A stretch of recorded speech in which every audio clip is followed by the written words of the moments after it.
like to introduce myself. My name's Brick Mallery. I'm a private investigator. I handle those cases that no one else will touch.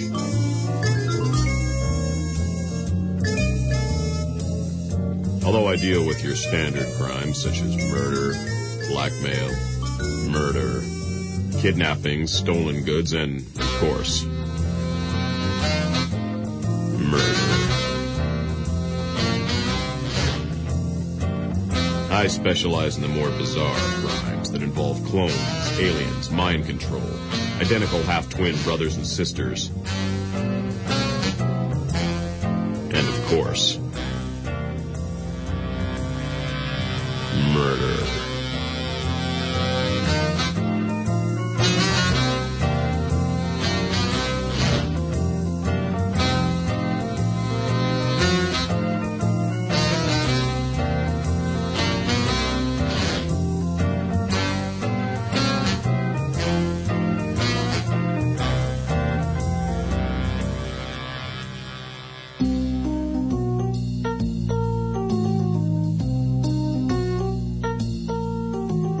I knew it was going to be one of those days, so I put a little extra talcum powder in my shorts and headed straight for the office.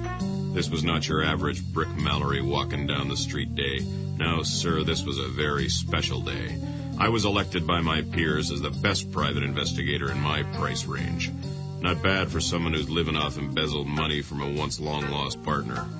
I knew it wasn't going to be a very flashy award ceremony, so I pre-ordered a couple dozen crab cakes and a few jugs of red wine. I just hoped that my secretary got to the office on time to set everything up. I needed a morning jolt, so I stopped for a cup of joe at Max's coffee shop and billiards. Hey, Max, what do you know? Rick, Paisan, Auguri on the word, huh? It's not so often such a good accomplishment is given to someone so close to me and to my family. Thanks very much, Max. Can I have a cup of coffee? Black? For you, my friend, today and today only, I give you something special. I have the biggest surprise in the world. What? That picture of Mussolini you have finally fell off the wall? That's not a nice brick. Besides, it's not a Mussolini, it's my father, Don Brandini. Brandini, eh? Brick. Why you got a brick of the balls, huh? I'm sorry. What's the surprise? I finished the sandwich. No. Yes. No. Yes. No. Yes, after all of these years, why you not try my new sandwich? I call it the Casamagul. Casamau? Casamagul is tasty. Here, try. No, thanks, Max. I'm not hungry. Just Joe to go. Here you go, my friend. No charge today. Why, thank you very much, Max. It's nice to be recognized by the powers that be, but it's extra special when you're respected in the neighborhood. Thank you, Brick. Have a nice day, huh? See you around, Max.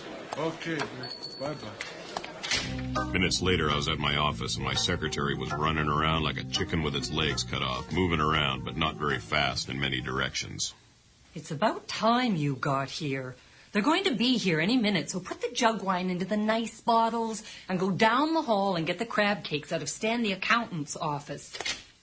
Only one thing more boring than Saturday night TV, unless hockey's on, of course, is this guy.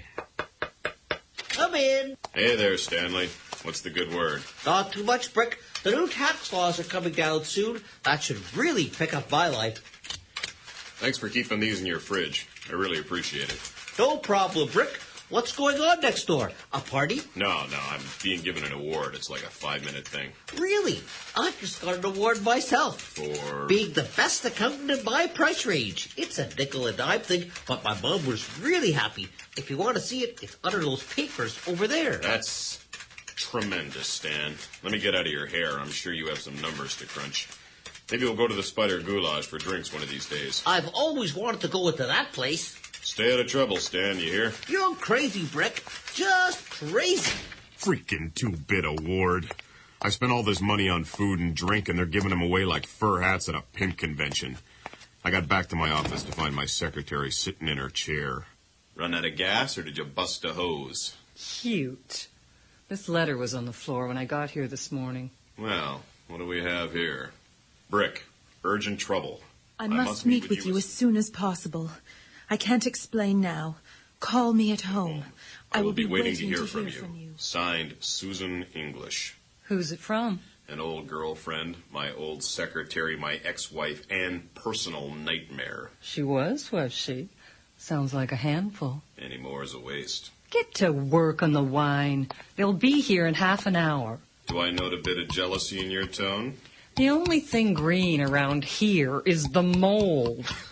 Good one. Shows you've been listening. Get to work. Half an hour later, the crowd started to file in. Everyone was there. Vic Steed, Buddy One-Eyes, Brian Dreyer, Pallyboy McCoy, which I couldn't understand, and a bunch of other PIs and assorted stiffs.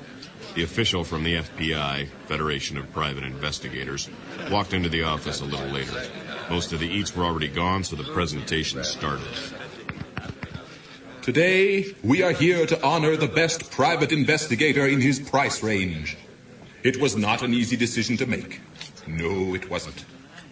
Brick Mallery has been serving our community for a long time now, but not long enough to lose touch with the pulse of the city. I gave Buddy One-Eyes a wink, and he winked back, not really knowing why. Town, but none of them have shown the dedication and integrity of Brick Mallery. This award has been a long time coming, and I'm sure that it is well deserved. Brick, on behalf of the Mayor's Office, the PI Bureau, and the Federation of Private Investigators, I would now like to present this award to you. Why, thank you. I'd like to say that I did it all by myself, but a great part of my success has to do with my secretary. She can give a soft shoulder to cry on and a killer left hook when her paycheck doesn't clear. Thank you very much for coming, and I wish you all the same success that I've had this year. I made my way back across the room to snag the last crab cake. Brick, let me be the first to shake your hand, my man. That was very nice. Thank you. It was nice that everyone Brick, could come. where the hell are you? Yours. Oh, there you are. With a voice like that, who needs When I leave you a note, I expect to hear from you immediately. I've been waiting and you didn't call, and you know that I didn't stand for it when we were married, and I'm certainly not going to stand for it now. Just who? She went on for a while, and I started to tune in to some of the conversations around the room. None of them were very flattering to my manhood. Alimony check a little skimpy last month. I think it's called I'm all out of money, They for give you an God's award. sakes. But to me, you're still the same old deceased drummer.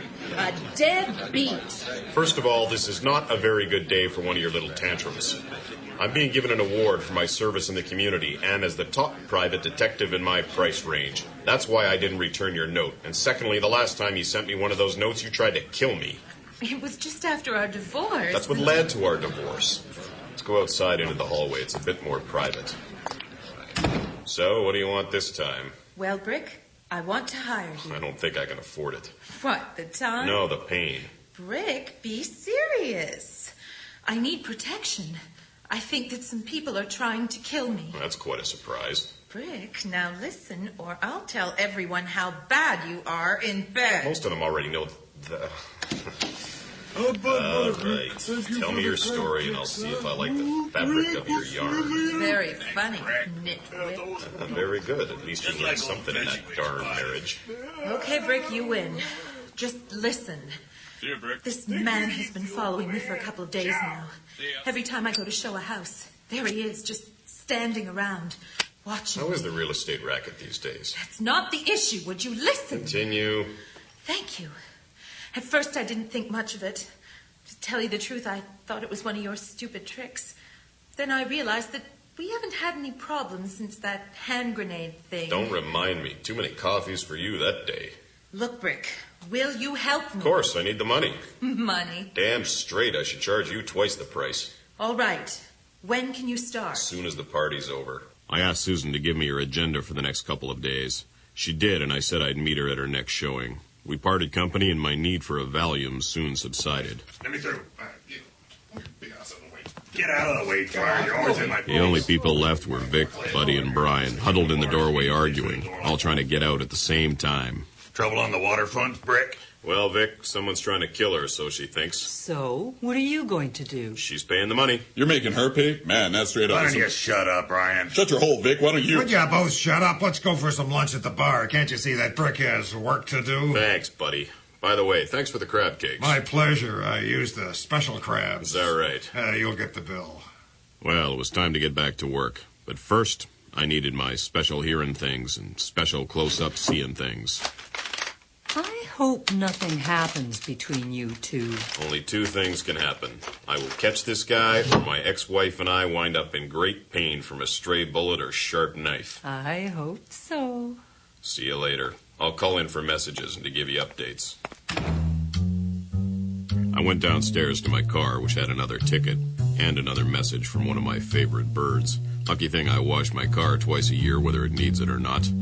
I grabbed the ticket to give to Brian later and got into the car. I started it up and the sound of an angry mountain lion purred under the hood. Slammed it into drive and moved to the first place on her list of showings, 362 Dixon Avenue. I got there 10 minutes later and parked across the street from the house. Susan saw me, nodded, and went back to showing the house to a young couple. I picked up my long-distance listening device and started to pry into the neighbors' lives. Seems like everyone has problems these days, at least in my hearing range. George, I love her. So do I. We fooled around with the same woman, and we both fell in love. You made them both fall in love with you. We'll take them for all they're worth. What a devilish plan. Okay. I got a good one. A priest and a rabbi walk into a restaurant, sit down and order drinks. This one again.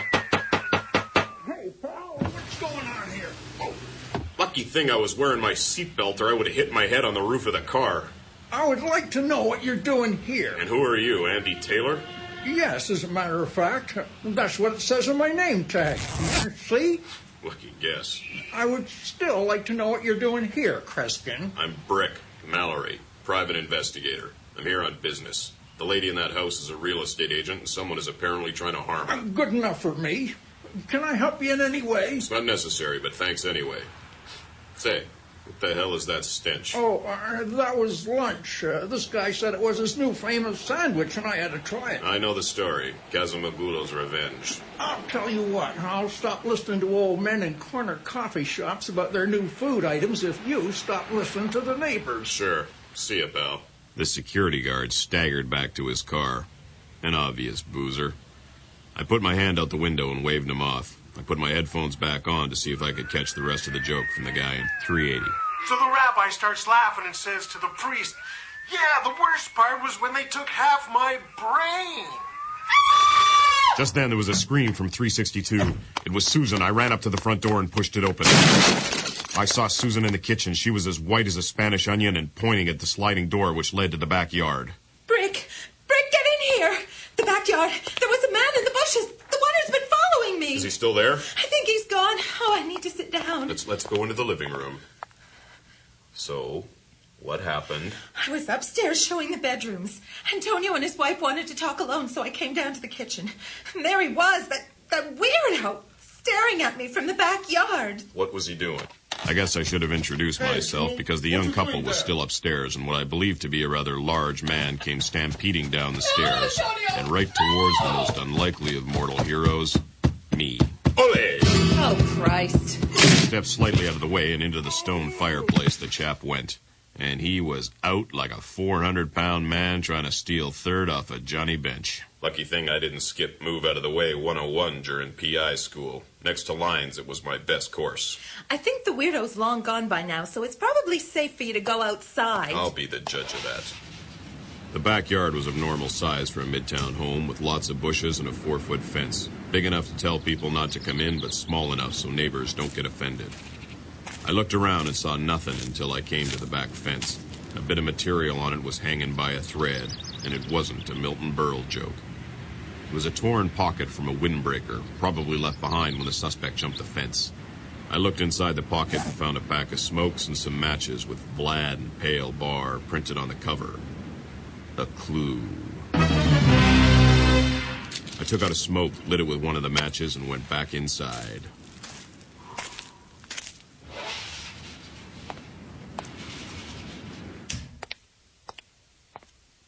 Well, I found a piece of material from someone's jacket, some smokes, and some matches. Not much to go on, but tonight I'll check where these matches came from. I'm coming with you. No, you're not.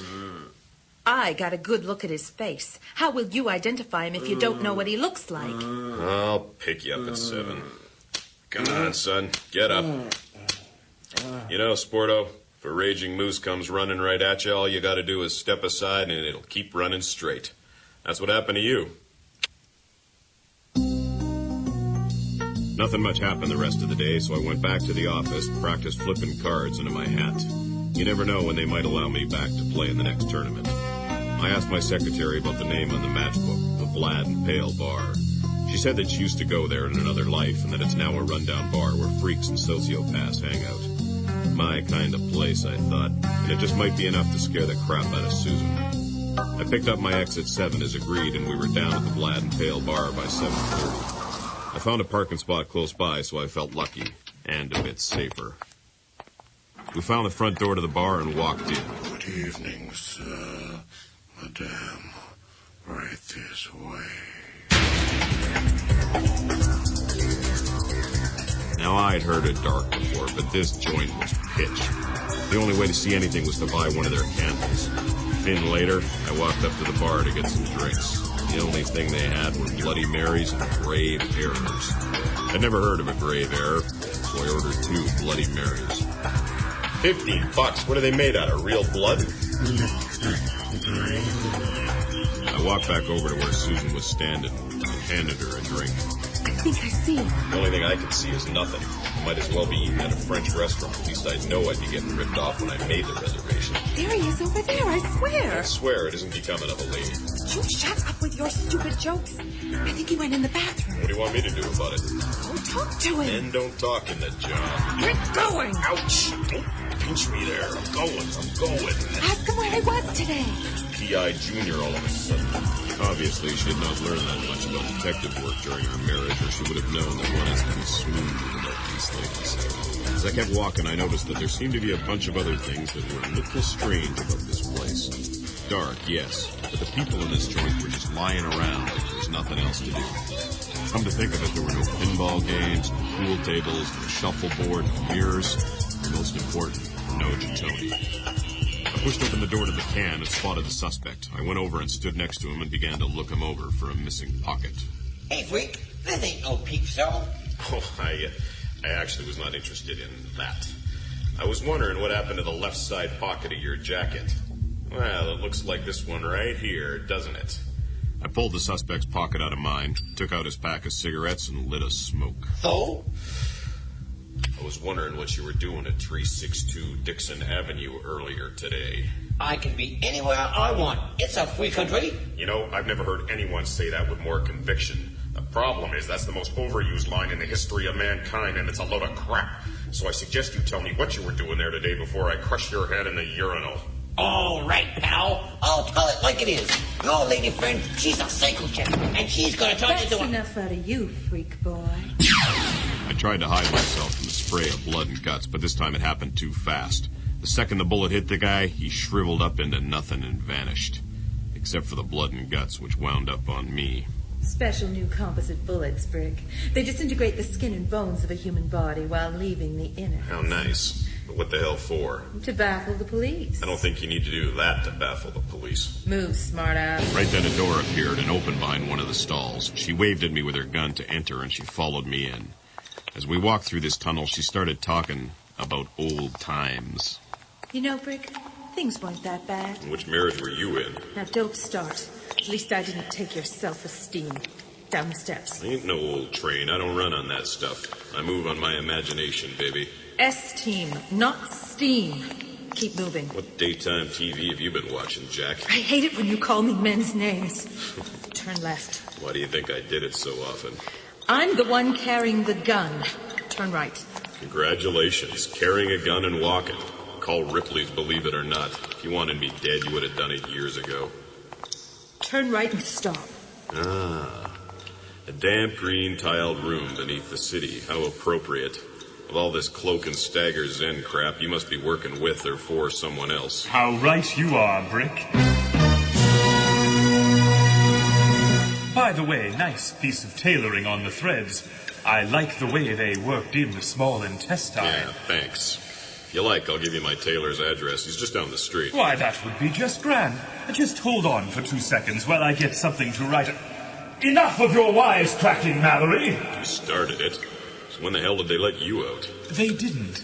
I left all by myself. I'm a big boy now. Nice of them to tell me. Paperwork was probably a little backed up. What the hell else could it be?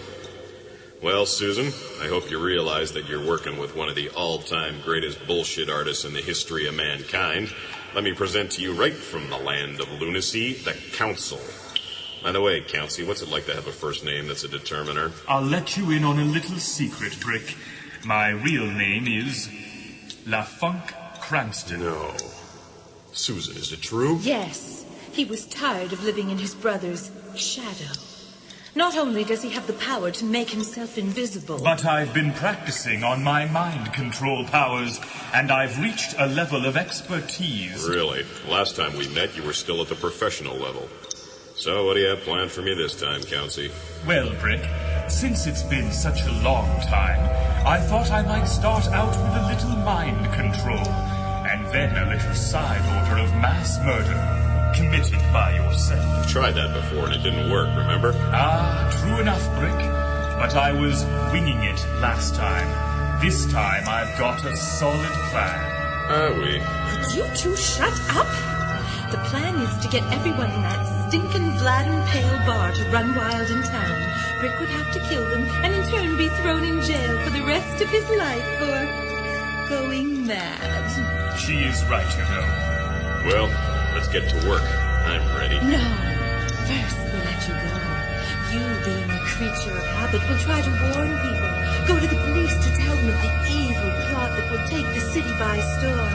But no one will listen to crazy Brick, who thinks he's better than everybody else in his class range, so no one will help. Then you alone will have to kill off the entire army of cannibal, vampire, zombie creatures under our control.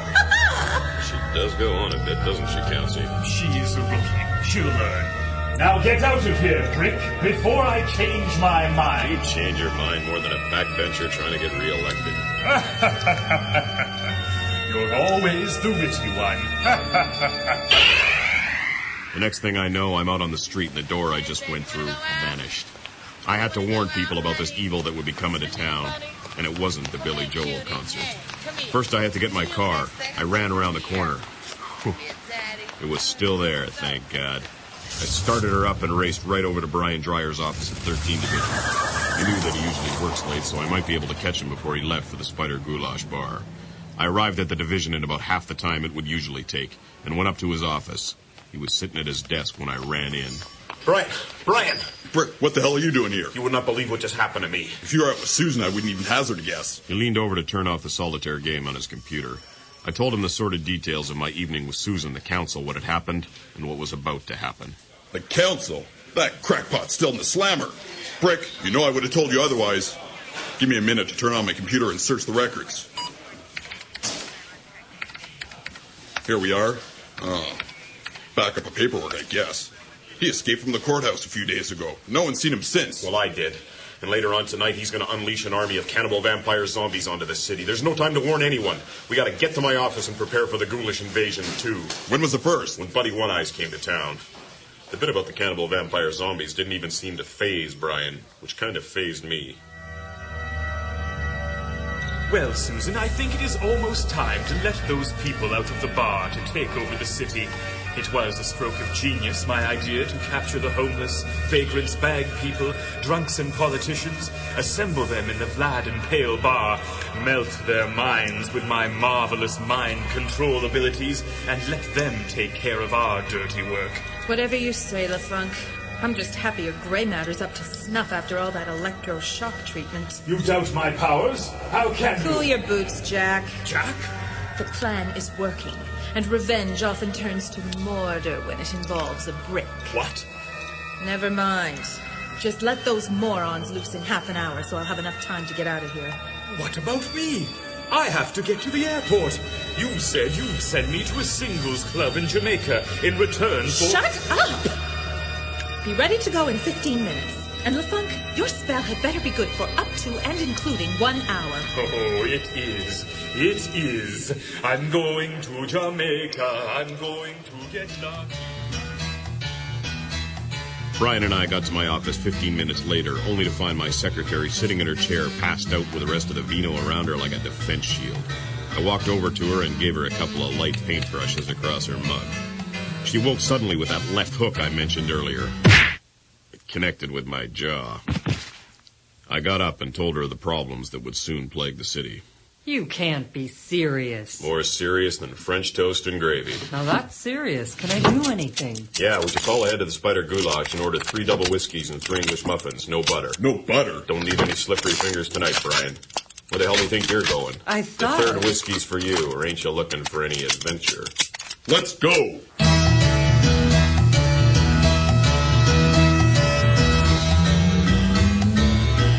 We headed outside, looking like a very neoteric mod squad.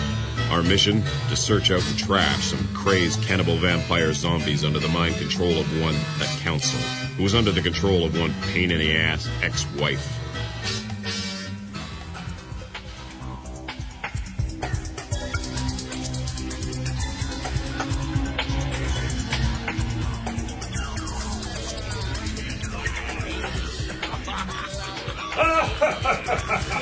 Run free, my children, run free! You'd think a guy with mind control powers could come up with something better than that. Susan, why don't you shut the hell up? Brick's right, you are a pain in the ass. Too bad you can't do anything about it. With this special drug I take, you can't penetrate my mind. In due time, my child, in due time. Damn Trost. Pardon me? We'd better get going if we're going to make it to the airport on time.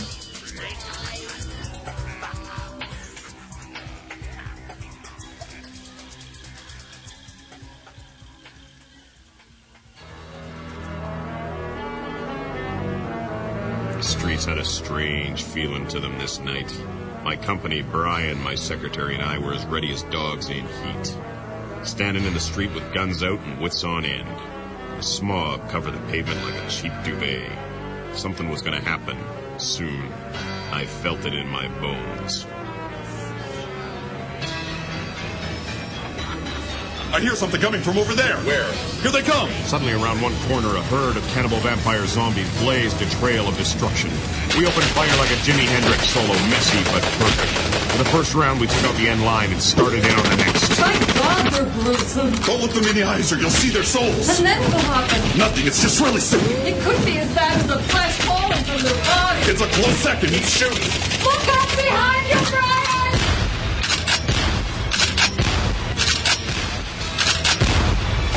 That's some nice shooting. Thanks, sister. Hey, Rick, where'd you get these guns? I gotta get me some. From the back of the National Surveillance magazine. Yeah, my copy gets ripped off before I can get to that. The bodies just dropped. We were 2 blocks away from the Spider Goulash, and we all needed the fuel that was waiting for us. We ducked into the Spider Goulash secret trapdoor as we hit the last of this wave of crazed insanity.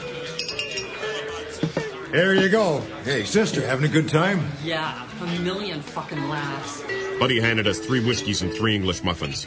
We hot-footed it back to the street. The second wave hit us like the heat of an oven, hot and unexpected. We pulled out our guns and let hell fly. The second wave went down easier than the first, which was a good thing because I was getting tired. It was the last wave of foolhardy ways. After the last cannibal vampire zombie fell, Brian called for a number of police cars and assorted others to come and pick up the carnage. Actually, it wasn't carnage, because to stop the cannibal vampire zombies, we used tranquilizer slugs that looked and sounded like real bullets, so you could still seem like a tough guy in front of others. I knew they were under the control of the council, so I couldn't let the innocent pay for their own misfortune, except maybe for the politicians. I'm going to the airport. Brian, take care of things here, will you? You got it, Brick. Brick, I'm coming with you. Okay, let's go. We got into my car and sped off to the airport, passing the Spider Goulash bar to a standing ovation. All I thought as we drove by was, what a bunch of lazy bastards.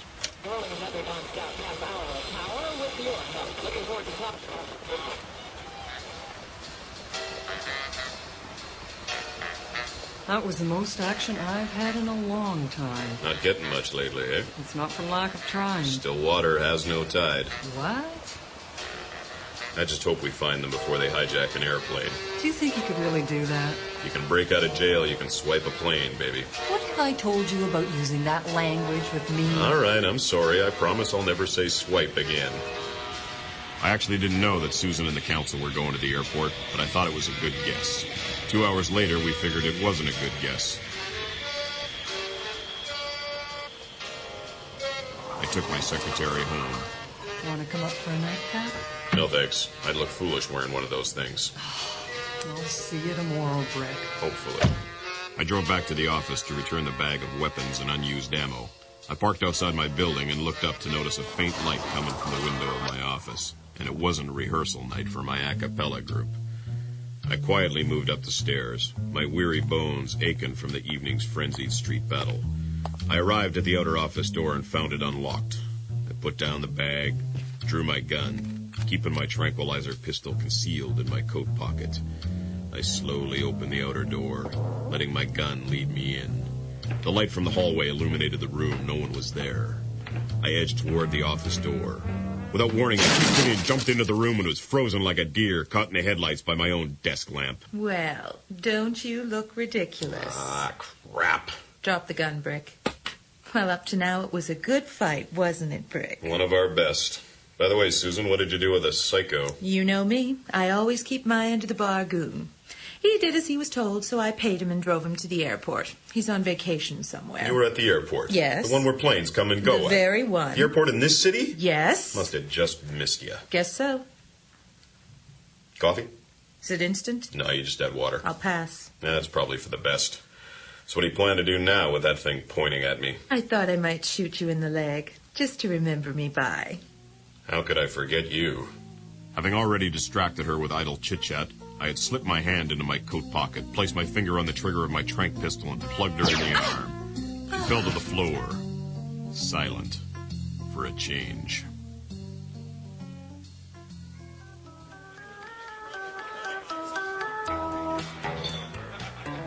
And that's what happened. Well, Brick, another job well done. No thanks to you, Steve. So, what'd you do with your ex-wife? I took her back to her place and let her sleep it off. And the council? Wait till next time, I guess. Well, we'll have to go to the captain tomorrow and explain what happened. Is there any way I can get out of that? Nah. Might as well go in hungover. Another round, bartender.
I'd like to introduce myself. My name's Brick Mallery. I'm a private investigator. I handle those cases that no one else will touch.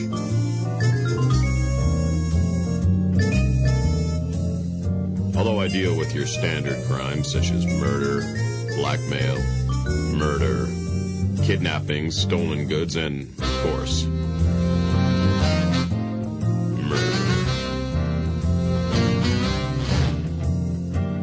I specialize in the more bizarre crimes that involve clones, aliens, mind control, identical half-twin brothers and sisters, and of course, murder.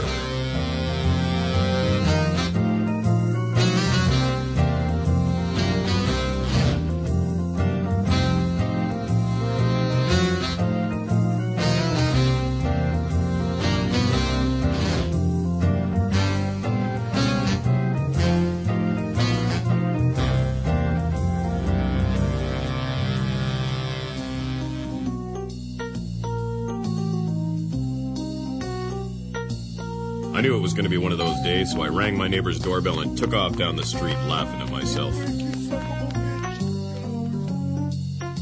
I figured that I had nothing better to do, so I went down to my office and practiced reading out loud.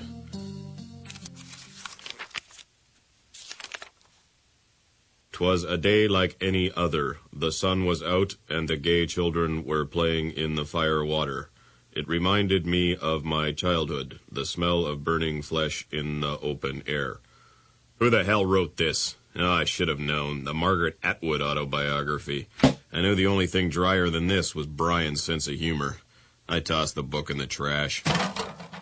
I noticed some movement and heard some sounds coming from outside my office window. The window washer was here, again. I walked over to the window. I peeled back the blinds and noticed a man holding a squeegee in one hand and a parabolic microphone in the other. He pretended not to notice me. I wondered who was surveilling me this time. Yeah, well, at least they could have done a more professional job on the windows. Amateurs. I let the blind go and went back to sit. Put my feet on the desk, turned on the radio. Good singing jazz. Beauty. Seemed that the only thing cooking today would be one of Buddy One-Eye's famous clubhouse sandwiches down at the old Spider Goulash Bar.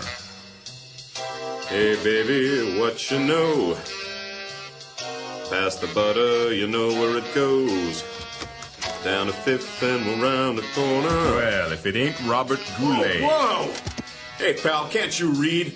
There's a sign outside that states no one is allowed to say the name Robert Goulet in my office. That sign also lists Meryl Streep, Meg Ryan, Tatum O'Neal, Doug Henning, George Hamilton, George V, unless, of course, he's carrying a fifth, and George Takei on odd-numbered Wednesdays. Now, who the hell are you and what the hell do you want? I like a man who gets right to the point. The only point I'm giving is the direction out of here, and it's the same way you came in. Mallery, hear me out for 2 minutes, and I'm sure you'll change your mind. You've got 120 seconds, not a minute more.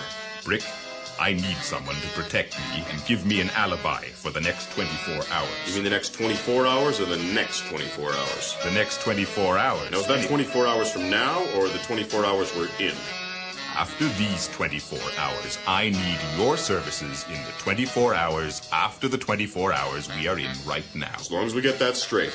Now, what I'd like to know is what kind of man needs protection. You've never needed protection? Of course I have. A woman once saved me from a pack of wet rats.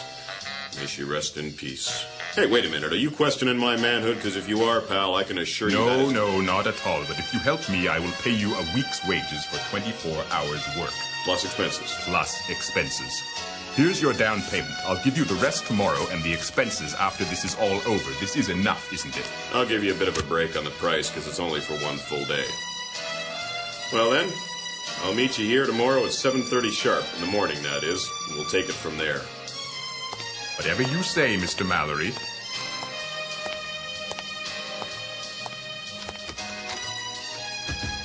I've got to raise my rates, I thought to myself, as I leaned back in my chair. What a beautiful day. High-fiving and low-jiving on 110 FM. Singing jazz 24 hours a day. Non-stop singing jazz. The same song over and over. Non-stop around the clock. It's 7:25 a.m. High-fiving and signifying on 110 FM. Singing jazz 24 hours a day. Good morning. Well, if it ain't Sleeping Beauty, it's good to see a man that's here on time. Huh?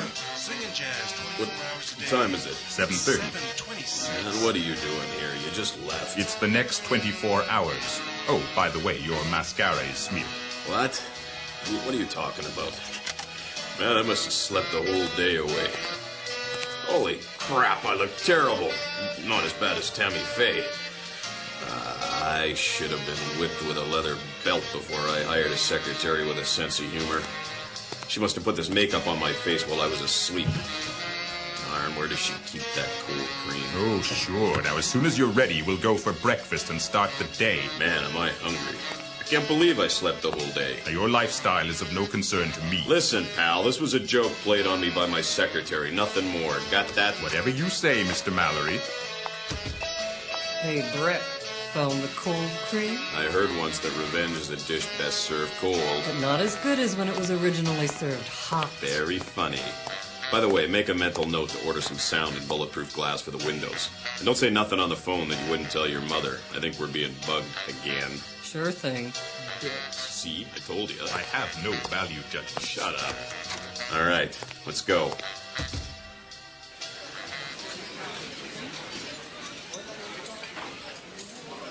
Good morning, guys. What can I get you? Yeah, 2 coffees. Black and 2 Wake Me Bright specials, brown toast, 1 over easy and the other sunny side up, home fries. Thanks. What are you having, Chief? I'll just have a coffee and 2 eggs. You got it. Hey, I got a skirt to match your lipstick. It's too big for me, so No, you thanks. can have Just it. breakfast. Testy, ain't we? I'll be back with the coffee. All right, Ace. I'm all ears. Your ears aren't that big. I'm the one with the lines, pal. Just tell me what I have to know about this case. Well, it goes like this. Today is my 10th wedding anniversary. On my wife's father's deathbed, he vowed to return from the grave and cause me to go permanently insane. Now, I know this might sound crazy. I'm gonna live my life. But my wife really believes in this occult stuff, and I'm hiring you to calm her nerves. How about a Valium? That usually does the trick. Well, not in her case. She really thinks that her father will, or at least part of him, will come back to life. Well, I hope it's not his innards, because that'd be one nasty game of charades trying to figure out what he had to communicate. Innards, eh? Not a bad idea. What? Nothing. Just look at that moron outside pressing his mouth against the glass. I turned around and we both stared with horror at this living window display. It was my old partner, Vic Steed, outside the restaurant, pressing his lips against the glass so that the pressure would open his mouth and we could see everything in it. That wasn't so bad, actually, kind of funny. But with Vic, it's always something. In this case, he had just finished some nachos, but didn't bother to swallow them all, so jagged and mushed pieces were sticking to his teeth. I got up to walk outside. Is he a friend of yours? When I need him to be. Oh. Not like that. I'll be back in a second.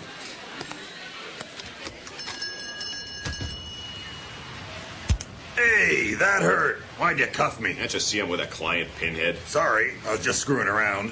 What's with the eyeshadow, man? Never mind. Where the hell did you get nachos at this time of the morning? Down at Crazy Nico Night Nacho Hut in Greektown.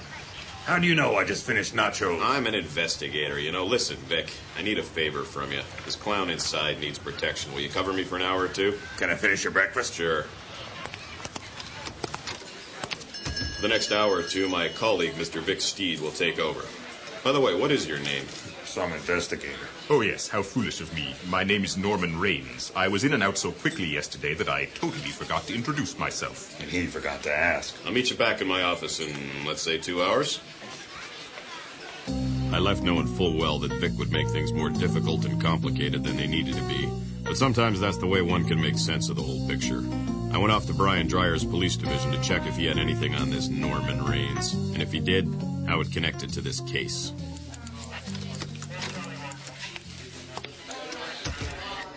Brick Mallery. What's a good word? You're just the guy I'm looking for. I need some information.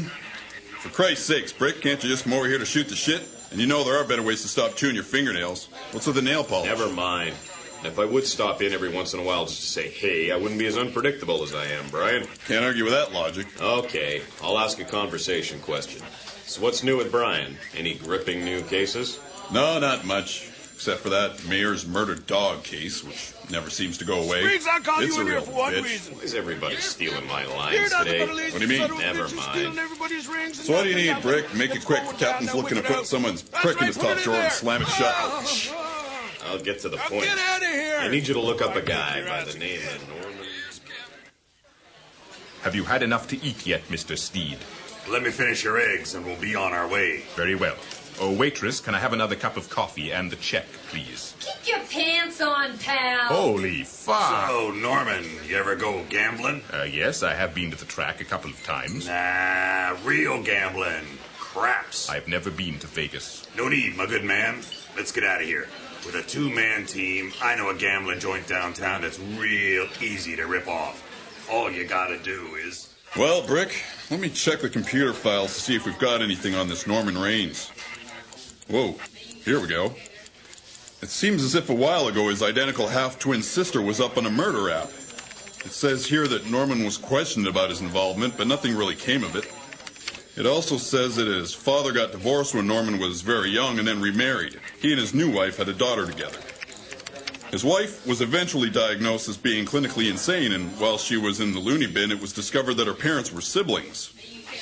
As a result of this genetic deviation, their offspring at 2 years of age was institutionalized in a hospital for the criminally insane, but was released 10.5 years ago. 2 months after her release, Norman's sister disappeared, and 4 months later, he was married. That's a hell of a lot of information.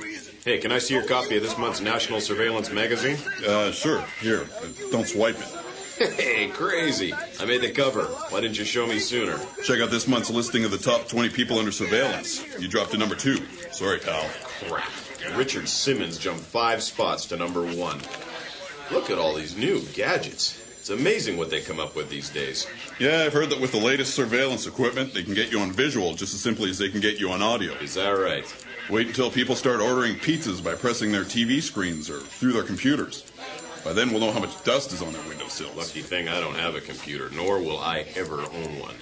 You do have a phone, don't you? Excuse me? Are you stoned? What do you think my name is, Paulie Cicero?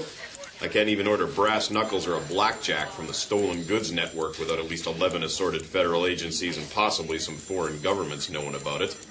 What the hell's the Stolen Goods Network? Where you can buy hot wares from the comfort of your own home.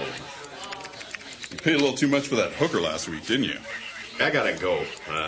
Thanks for the info, Brian. I guess I'll see you around.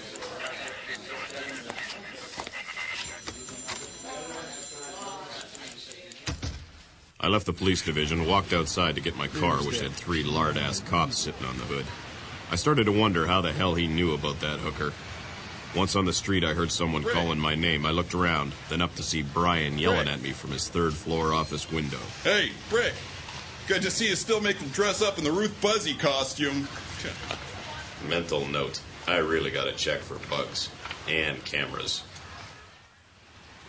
What are we doing in this dingy old alleyway? This is the place. So you got the deal, right, Norm? That's Norman. Whatever.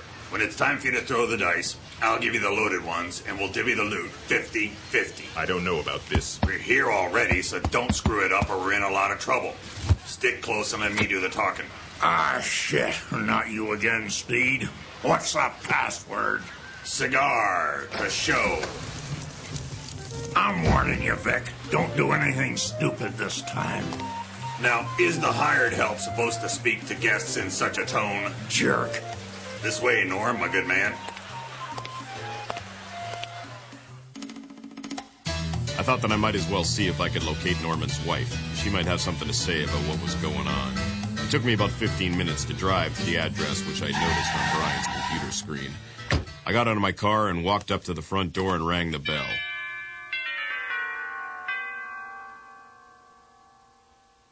Nothing, so I rang it again. The next thing I knew, the cement stoop I was standing on suddenly slanted, and I skidded down this slide made of steel, pipe, and rubber. The one thought that came to mind as I slid through the blackness of this tunnel was that the only thing possibly more disturbing than this was when they introduced Scrappy-Doo on the Scooby-Doo show. I landed, and the momentum quickly threw me into a rack equipped with a leather straitjacket, handcuffs, stirrups, and ankle restraints, which immediately snapped shut around me and strapped me in nice and cozy-like. I knew my dentist appointment was not till tomorrow, and she usually didn't need this much to restrain me. New dentistry. Thank God for medical advancements. Wow, this place looks classier than I expected. Red shag carpeting, marble ashtrays. Yeah, they make good weapons in case of emergency. Beautiful wooden bar. And healthy ladies. Can I get you anything, sir? Not just yet, thank you. Look at the antique furniture, the impressionist paintings. That one over there looks like an original. Yo, Norm, over here. We gotta exchange some cash. Good evening, my lady. What do you want tonight, Vic? $50 into chips, ma'am. Ooh, you're such a big spender. Want to get some borscht after my shift is over? Jerk. Sure, baby. Jerk is a term of endearment with this crowd. I'm already on a roll. Come on, the craps table's over there. What are those mirrors on the ceiling? They don't bother me, so I don't bother them. New ruler! Perusing my new surroundings, I noticed that it looked like any other basement dungeon, complete with assorted implements suitable for inducing great pain. On one wall I noticed a mace, some knives, belts, and a basketball hoop complete with backboard, just laying on the ground beside a freshly dug shallow grave. There were also some lances, lawnmower blades, and an autographed picture of Winnie Mandela. The door opened, and a woman walked in. Well, what sort of tomfool do we have here? I guess my reputation precedes me. Your reputation being? My name is Brick Mallery, private investigator. Never heard of you. Oh. Well, I was hired to protect a Norman Reigns. Really? And why aren't you doing that right now? An associate of mine is taking care of him. And might I ask who you are? An immediate source of your distress. That's a very long name. Here we go, but don't screw it up. 7. Our winner. Hey, pass the dice over here, Grandpa. I don't want him getting cold in your paws. Cool down there, Norm. We don't want to attract too much attention. Vic, isn't there someplace you have to go? Oh, is that the way it's gonna be? Come on, 7. Dad needs a new pair of water moccasins. 7. Another winner. Can I get you a drink, mister? Hey, baby, call me Norm. Give me a scotch and water. Vic? Yeah, a cliff diver. On the rocks. Right away. And sister? Yeah? Get yourself a cab home tonight. Thanks. Oh, man. Just relax, Mr. Mallery. She walked over to the wall and removed the instrument of my foreshadowed pain, a leather belt. She began testing it on her own hand. This will cause me a lot more pleasure than it will you. Don't be too sure of that, darling. Is that right? Well, let's get to work. You can ask the questions while I beat you within an inch of your life. I'm sorry, doll, but if you're going to use that belt, it's the wrong kind. And how's that? I like my belts wet, with minimum 40% alcohol. That can be arranged.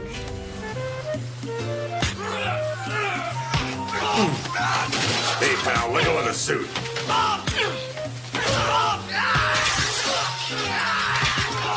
Excuse me, sir, but do you mind? No, I don't mind. Vic, if I see you or your new sidekick in here again, I'll personally take care of you. Now get your mugs out of here before you upset any more clients. You're lucky you did that thing for the boss. You would have been worm meat a long time ago. You dig? Nice going, Norm. What I'd like to know is how stupid are you anyway? It took us all 20 minutes to get kicked out. Oh, you're real professional, Mr. Steed. I was up $45. Now, let's get over to Brick's office. He's probably waiting. What a loser. What? Nothing. Listen, lady, I've just about had enough of you. Just like Pa used to do. Brick, you've been quite a disappointment. Is that supposed to be a put down? Because I've heard a lot of women tell me that, and now it just runs right off the mind. Reminds me of fishing for smelt on the old game reserve. Do you have any more questions, Brick? As a matter of fact, I do. How many mailmen have you had, and who the hell are you? Now, Brick, that's no way to get answers out of me. Reminds me of the way Pa smelt after drinking old game reserve. Brick, I'm Norman's wife. My father put a curse on him 10 years ago when he died. Our anniversary is today, and I'm afraid for his life. My father was a great believer in the occult and mystic spells, and he created a spell that would allow him to come back to life, seek out the person that did him the most wrong in his life, and drive him insane. You see, Father was very protective of me, and he thought that Norman was going to marry me for his money.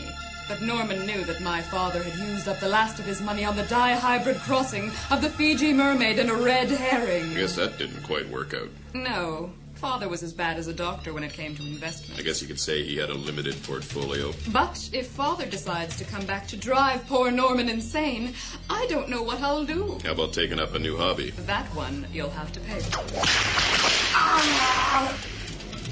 Reminds me of the time my first wife went out drinking with my pa. Vic, what the hell are you doing here? I thought secretaries were supposed to be seen and not heard. I can arrange it so that you're taken out and chopped into little pieces, but I can see somebody's already taken care of that. Hey, I'm just saying that I was under the impression that... Save it, Jughead! Brick's not here, so what do you want? Well, he told us to meet him at his office. I guess we'll just sit and wait. Excuse me, miss, but can I use your phone? I would like to call my wife. Sure. So, what's new and exciting in your little world? Nothing you need to concern yourself about. Come on, baby. That's no way to talk to the man of your dreams. More like the man of my nightmares. You have been dreaming about me. Hello? Honey, it's me. Is everything all right? Yeah, I got the guy. He just dropped in. Not downstairs. Well, dear, we figured he'd find his way over here eventually, considering he is the best private investigator in his price range and all. Don't worry, I won't hurt him das mucho. I was just about to give him the old shallow grave treatment. Not the old down alive. Oh, yes. Honey, just let him go and we'll be there in a jiffy.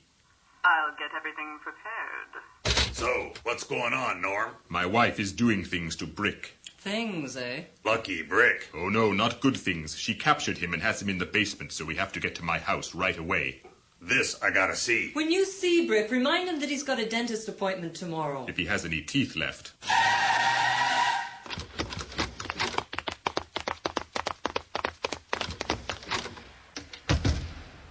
Nice digs. Now follow me. We'll have to go around the back through the basement door. Here we are. Stay behind me and don't wander off anywhere. Seems pretty dark. Hope I don't fall and have to sue someone who seems to be very rich. Get your ass down here. Brick could be in some serious trouble. All right. I'm not coming.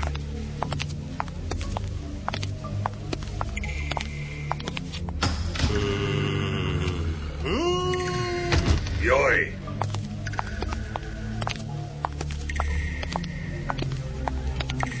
Hey there, ladies and germs. Funny thing happened to me on the...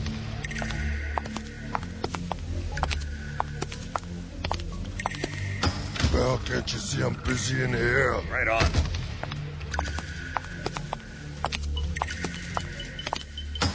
Mama. Yoy.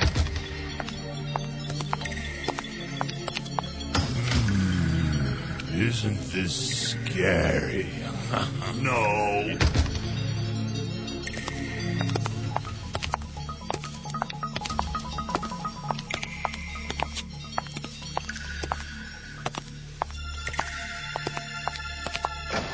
Hey guys, what's cooking? Brick, what the hell happened to you? Well, my man, Norman's wife is a very powerful woman. Not to mention she has some good wrist action with that belt. Did you tell her it was the wrong type of belt? No, I thought I'd save that line for a less opportune moment, moron. Do you mind digging me out of here? I don't know, Brick. You look good being buried up to your neck in dirt. Did I mention that your complexion looks very natural aujourd'hui? I see she left you some ice to munch on because of your iron deficiency. Yeah, I still have a craving for some Venetian blind dirt crust as well. Don't we all? Vic and Norman started to dig me out. Minutes later, I was on all fours and almost out of the woods. I got up. Norman undid the straitjacket and I stretched my arms out. So, how did you manage to get yourself into this situation?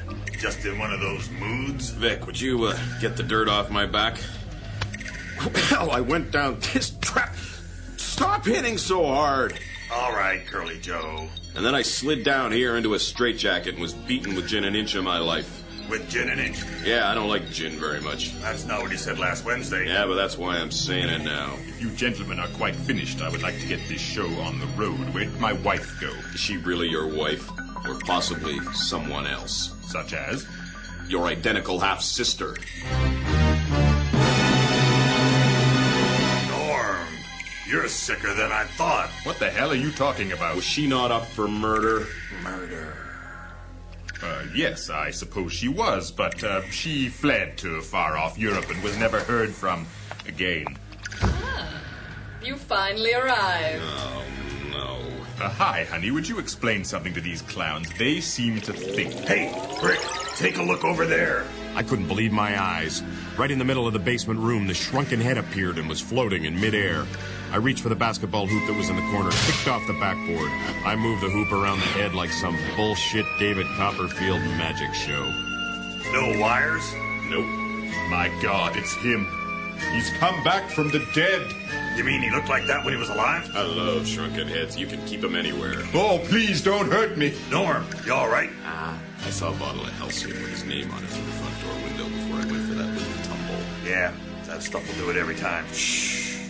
It's talking. I have come back from the beyond to collect my due. I left specific instructions when I passed on. I'm about to pass out. Have you brought my 2 sacrifices, my children? Yes. I got a strange feeling. We're the ones who're supposed to be sacrificed. You don't sacrifice men. Everyone knows that. I don't feel so good. You don't look so good. I hope it's not those 2 guys over there. Why, yes. Do you like them? Yes. Do you like them, oh evil master? I like the way he pointed at us with his little shrunken nose. I like the tuft of hair in the middle of his head pointing straight up there. Stylish. You brought me 2 men? 2 men you brought me? I'm going to be the laughing stock of the whole netherworld. Do you understand that? I can't believe you brought me 2 men to sacrifice. Have you heard of virgins? How could he tell? I guess it's because we don't glow anymore. Have you heard of women? Have you heard of women? Usually we don't sacrifice men. It's not as upsetting to society. We at the Netherworld work on the premise that we are disturbing to humanity. Not, we'll kill a couple of men no one cares about. My mom would care. What? All right, she wouldn't miss me, but my. Who the hell is my? You didn't leave specific enough instructions. My brain-thick mutated progeny, I should never have entrusted you to do my unwholesome bidding. Why is he looking at us like that? Maybe he thinks he's doing us a favor. I don't know. Well, if we can't round up any other offerings to the Netherworld, I guess they will have to do. I also made this trip for another reason. I need to know what happened to your identical half-twin sister. Oh, Daddy, I can't keep it a secret any longer.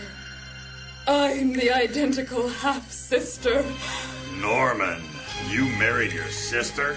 And you were giving me a hard time all morning? No, I'm not married to my sister, you idiot. Yes, you are, my dear. I'm your identical half-sister. You see, I went to Europe, came back and posed as my sister. You see, our mother, Norman, had her fertilized eggs split in half. One of them was put into another woman. Her name was Maud. Not our housekeeper when I was just a lad. You really don't have to go on. I'd love to find out the rest of this story. She left town right after the operation with all the money she was paid for her 9-month inconvenience. Not knowing that Maud had her fair share of troubles distinguishing between what was real and what was just in her brain, caused me to have a dualistic twin complex, which can't be cured by modern medicine. You might want to try leeches. I heard they're bringing them back to cure gangrene. Who told this duke who's about to be sacrificed that he could speak directly to me? Who gave him that permission? This little freak shrunken head is giving the orders around here? I don't think so. No, Vic, don't! Vic lunged at the rotten apple of a head, but as he left the ground, he was immobilized in midair. What happened? Netherworld beings require only a miniature head because they only need a small part of their brain to control their surroundings. Occult mysticism 201? Yep. I think I was out for a smoke during that class. Man, what a mess. All right, you two. By this time, the head was totally involved, no getting things ready for the First, sacrifice. we have to get the sacred And all of a spear sudden, the head bowl. started to Then grow the rest bigger with dull and steel bigger. knife for blood I knew method. that a whole body would soon be there. Christ, I I made might eye as well contact do with it Vic, who was myself. still lying on the floor near the plywood backboard from the basketball rim. I told him with my extraordinary method of facial expressions to toss it under the head, which now was growing didn't want shoulders. to do this, Once in a but while, I Vic will do guess I something on must. blind faith. I was hoping this was one of those Man, times. this is way Indeed more it of a was. pain in the He ass picked than up the I backboard thought. and tossed it under the growing head and Stop looking shoulders, like which was you still found barking out out orders something to like you Norman can't and the believe, psycho and bitch. get me The that. head fell silent. Then began to move erratically and finally crashed down onto Vic, who was still lying on the floor. Norman screamed like I've never heard a man scream before, and hopefully will never hear again. He fainted, and I walked over to check out Vic, who had the weight of the huge noggin and shoulders on top of him. On the other side of the room, with split-second timing, Norman's wife disappeared through a hole in the wall that closed behind her and left no trace. I guess he should have stopped when he was ahead. Very funny. Get this thing off of me. After freeing Vic, we went over to find Norman, who was curled up into a ball in the corner of the room. Get up, Norm. You look like an idiot. I feel like an idiot. How did you know that it was just a mechanical head? Mechanical heads was my minor in future detective work in PI school. And I had a feeling that there were anti-magnets in the floor and in the bottom of the head. Is that right? Yes, that's right. See? Anti-gravitational device. How lucky can one guy get? We have to find my wife. It's your sister, freak. I'll deal with you later, Vic. Now follow me. I know all the secret ways through this place. Vic and I did what he asked, and we followed him through this labyrinth. There were skeletons shackled to the walls. Man, I assumed they were there more place for show. is crazy. Cobwebs, big spiders, lactating brains, Bobby Clark's four front teeth, and Skinny Minnie Miller's roller skates, just to name a few. What a great place It for was a a party. scene right out of a creepy, crawling movie. Oh, what a Just then neat I stick. stopped as I felt something tapping my shoulder, and I knew I was not to be knighted by the Queen till next month. Looking over my shoulder, I noticed Vic holding a stick he must have found on the floor. Frick. Hey, where's Norm? Isn't he behind you? He was the one leading. He must have turned the corner there and disappeared. What's that up there?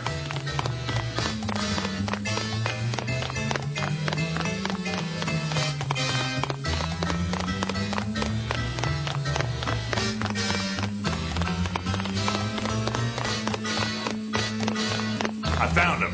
Here he is. Yeah, a lot better than the last time we saw him.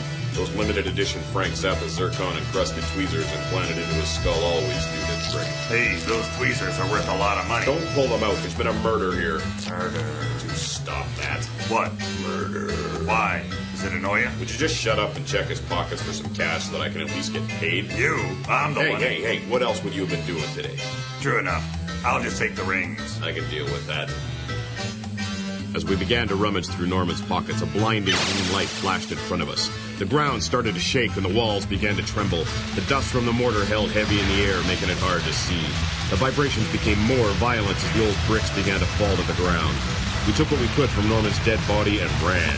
Neither of us knew the right direction. The floor started to slip away behind us. The wall came tumbling down as we ran past. We turned a corner. Dead end. With the walls and floors deteriorating around us, Vic took out his flask, took a swig, and passed it over. Here's to us. May they never forget my name. Hey, what the hell's going on? The wall's turning. We clung to the wall like a couple of hobos on a Mars bar. The wall did a 180 like a bookcase in an evil scientist laboratory. And there was Norman and his wife on the other side laughing. What the hell's going on here? Yeah. No need for pissing yourself, gents. Explanation, now. You two were the first to test a mind-altering drug that is dispersed through pain. Excuse me? When you're in pain, your brain releases a chemical to your body. When it's combined with an odorless chemical we had drifting in the air, it creates a horror-filled nightmare. It was all in your minds. We just helped it along a little. The images are real, but they couldn't hurt you. What was the deal with those whips?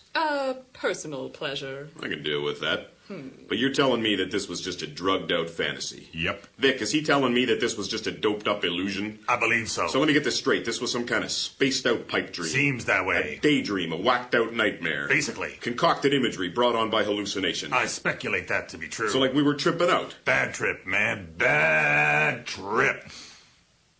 Why'd you pick us? We got your name, Brick, from this month's National Surveillance magazine. And your associate, Vic, just happened to be there for the ride. How'd the chemical work on me? I wasn't tortured like Brick was. Ah, true, but when the bouncer at that illegal gambling establishment kicked the crap out of you... Got your ass kicked again, eh? No. It must have stimulated the right chemicals in your brain. In that case, Norman, you'll be needing one of these. Oh, well done. And as for you, Mrs. Raines, give me a call sometime, doll. That part I enjoyed. Later. Yeah, much. Let's get this over with. Norman, I want the rest of the money, and I never want to see you or your wife again. You did very well, considering. Considering what? Considering. Oh, shut up. Vic walked over and punched Norman right in the gut. Norman fell. We grabbed the rest of the dineros that we didn't snag when he thought he was dead and split. Expenses. We got into my car and drove to the Spider Goulash bar for some lunch. We ordered, ate, and shot the breeze. Buddy came over to collect the bill. I pulled out some cash we took from our old pal, Norman, and handed it over. Now, Brick, I put up with a lot of your crap, but counterfeit bills ain't one of them. What the hell are you talking about? Vic, is he saying that the cash we grabbed is counterfeit? I think he's telling you that the coin is corrupt. So he's suggesting the bread is bogus. That's what the man said. The moolah is a mock? The money's funny. So then the funds are phony. As a $300 bill. So that means... Will you two rockets shut your cake holes? Yeah, the $300 bill is bad enough. I realize how you might have gotten confused. It has the right face, but the picture of Betty Page tied up against a tree in a forest on the other side might have given it away. I see you're pretty sharp today, Brick, you jackass. Now, pay the bill. My drink's getting warm. I took out some real money and paid Buddy. Vic and I went back to the car and drove back to Norman's house to get some cold, hard cash. We were around the corner, and Vic was still talking about the zircon-encrusted tweezers. We arrived, and the place was gone. Just dirt and more dirt where the joint was standing not 1 hour ago. We got out of the car and walked to where the pad would have been. We paced around in circles for a while, looking down in disbelief. This was the place. Don't even say it. Who's buying?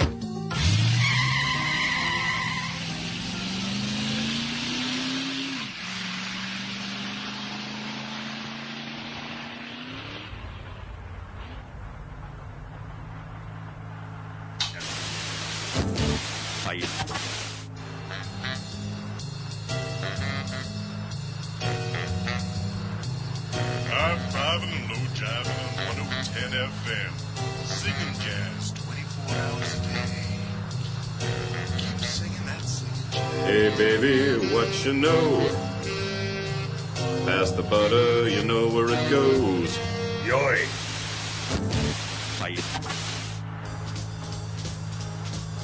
Be forewarned that the life-changing message that you're about to receive reveals how one can achieve a state of total demotivation. Listen, understand, and apply the philosophy and principles you're about to hear, and you too will be prepared to repel success, health, and happiness.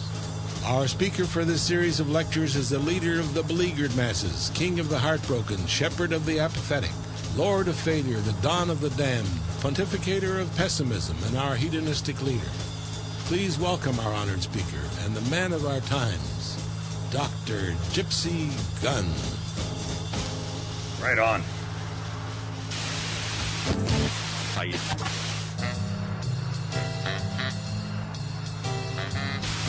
Welcome to the Throat Cutting Edge in Radio Theater.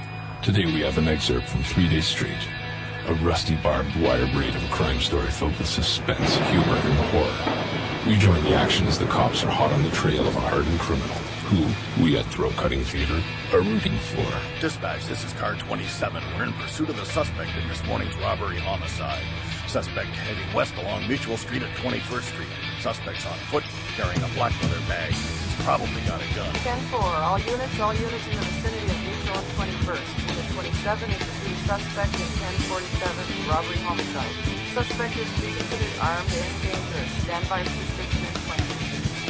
Dispatch, suspect is male, Caucasian, approximately 35 years old, 6 foot tall, 200 pounds, dirty blonde hair, wearing blue jeans and green and yellow plaid shirt.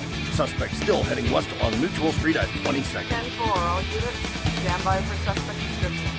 Suspect is male, Caucasian, approximately 35 years old, 6 feet tall, 200 pounds, dirty blonde hair, wearing blue jeans and green and yellow plaid shirt. Last seen heading west along Mutual Street at 22nd. All units in the area, please advise. What do you think he's got in the bag? I don't know, Joe. Probably money. Crap. Lots of things. It's too early in the morning for this. Look at the traffic. Don't people sleep anymore? You think you'd get out of the way. No respect. God damn it. It's too hot to be running from the pigs. Late fucked up again. Teach him a lesson.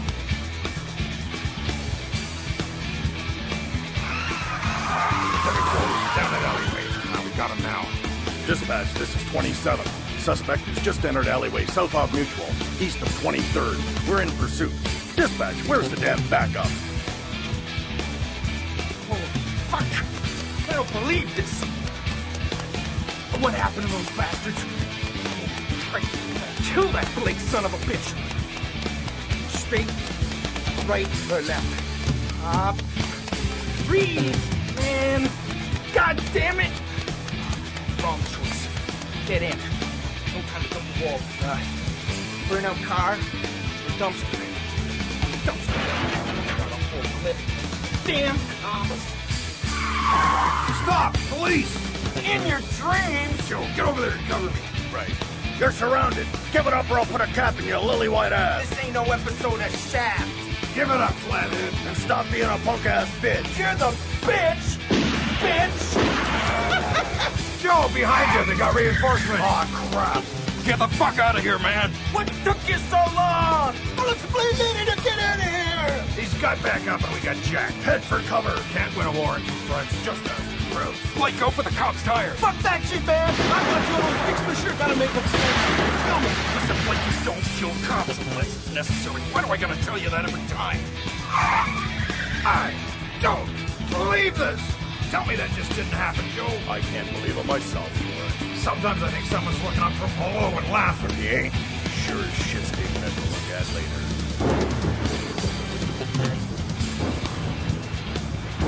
Right on.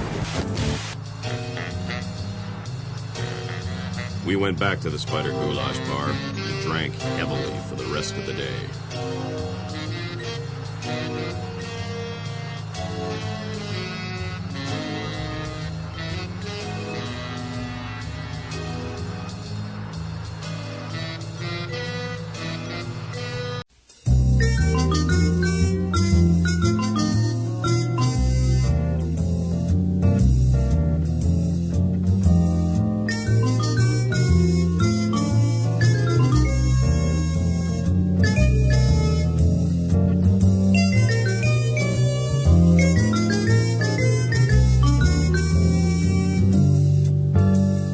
I'd like to introduce myself. My name's Brick Mallery. I'm a private investigator. I handle those cases that no one else will touch.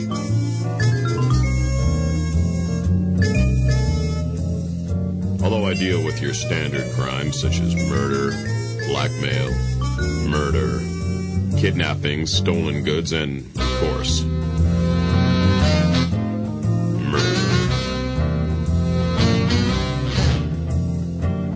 I specialize in the more bizarre crimes that involve clones, aliens, mind control, identical half-twin brothers and sisters, and of course, murder.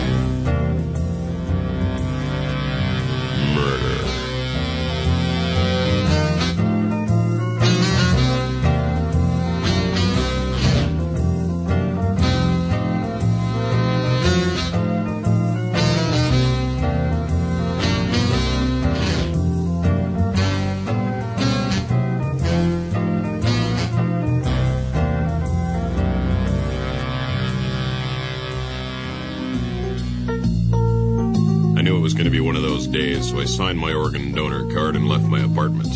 There was nothing on my emergency agenda, so I went down to my office to see if there were any messages.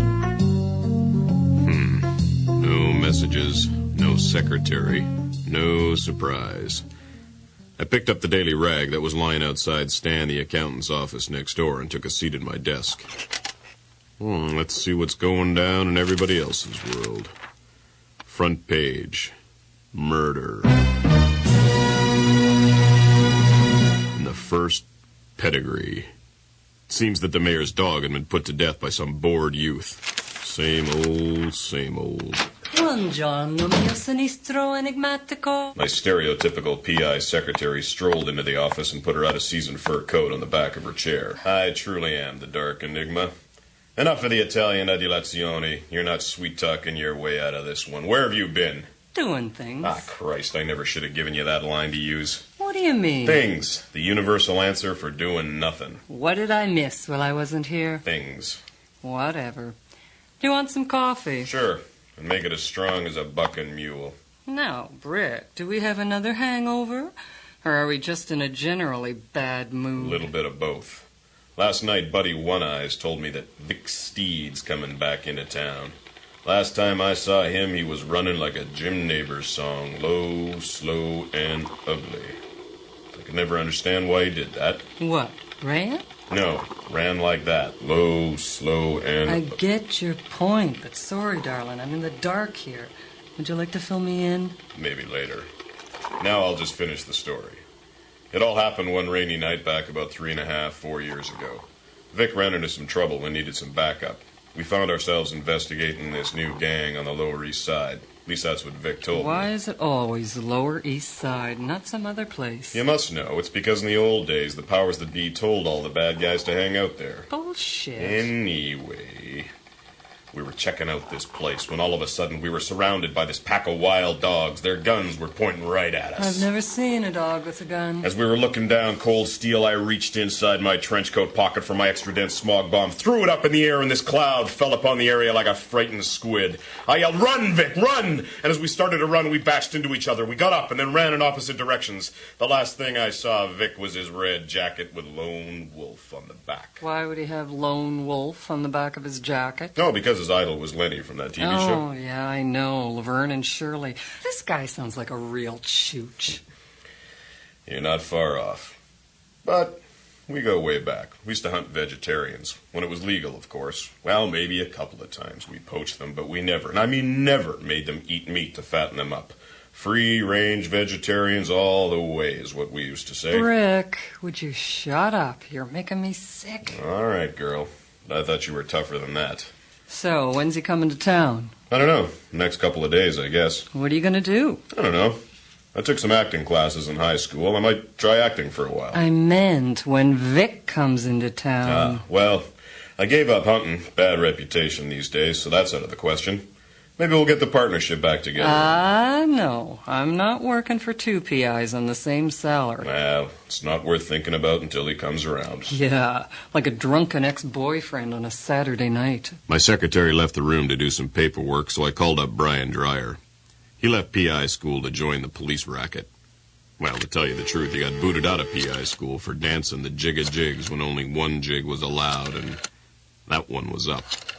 You see, Brian was caught dancing on the headmaster's desk with the headmaster's wife, and, well, let's just say the headmaster's wife had the same title as her husband, homonymically speaking, of course. Dreyer here. Brian, how the hell's it going? Well, Brick Mallery on the other end of the line. What the hell's new with you? Some things never change. They just dry up and go hard. Always the guy with the lines. You know I majored in PI lines in school. That I do. So what can I do for you? Well, Vic Steed's coming back into town. That son of a bitch? Yeah. Anyway, if you hear anything, give me a call, would you? Sure. No problem. Thanks. How about I meet you at the Spider Goulash Bar for drinks tonight? Around 7-ish? Sure. See you there. Nothing was cooking, so I told my secretary to do whatever she does, which is usually her nails, and I went to get some lunch. I'll be back later. Good for you. I left my office building and headed to the Spider Goulash Bar to meet my old friend and confidant, Buddy One Eyes. They call him that because he can keep one eye on the pulse of the city and the other eye on his drink. The old Spider Goulash. 2 steps up on the suave scale, 4 steps down off of the sidewalk. It's one classy joint, complete with one-way glass so that patrons can look outside, but no one can see in from the street. Scarlet-colored carpet to mask the bloodstains. The longest bar in the city and the musty scent of too many years of tobacco and whiskey. It's home to most of the PI stiffs in town as well as other assorted dubious characters. It's like home to Buddy. If you ever need information, advice, a favor, or a place to lay low, Buddy's your man. As I continued to walk briskly down the street toward my destination, I ducked into an alleyway, down to the next block, crossed the street, careful of both ways, of course. I guess I should have looked better. Hey, pal, are you slightly dim or something? I'll take something for 100, Alex. Don't you realize that cars hit people and the people get hurt? Not the other way around, jerk. Get out of my face before I turn you upside down and kick the crap out of you with your own feet. What? Do you know why I have my initials backwards on my boot tips? Why? So when I kick someone in the head and they look in the mirror the next day, they'll know who did it. Now get out of my way. I'm in a hurry. I ran off before the guy could say another word. Remember, if you can't dazzle him with brilliance, baffle him with bullshit. I hustled across the street, down another alley, over a couple of rooftops, shinnied down a drain spout, rounded the corner, and arrived at the bar. In real time, it would have been a 2-minute walk just down the block. But when you're a PI, you gotta be careful not to be shadowed.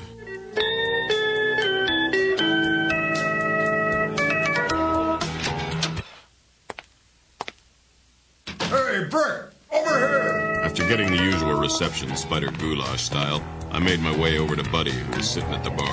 Hey, Buddy, what's the scoop? Well, Brick, under your hangover already, or just trying not to have one? Buddy, things never change for you, do they? I mean, you sit here all day, drink for free, bullshit, and do nothing. What the hell is the deal with you? Brick, how long you been coming into this bar? 15, 20 years? I've known you that long, haven't I? I knew you when you couldn't even solve a case of the crabs. Why do you think I sit here every day? Why do you think I know all the information that I do when you P.I. schmucks come in here with no leads? Brick, have you been listening to me? Yeah, 15, 20 years. Long time, buddy, long time. We were talking about having the crabs or something. I own a bar, you idiot. Jesus H. Christ. Well, for a long-time customer like myself, I think I deserve a free beer. Bartender, give this tree knot a beer. He needs to replenish some of his brain fluids. Buddy, me and my brain thank you, and we know you can really hack it. Oh, if I hear that joke one more time, Buddy Hackett's a friend of mine. You might want to find some new friends. That's it. You're out of here.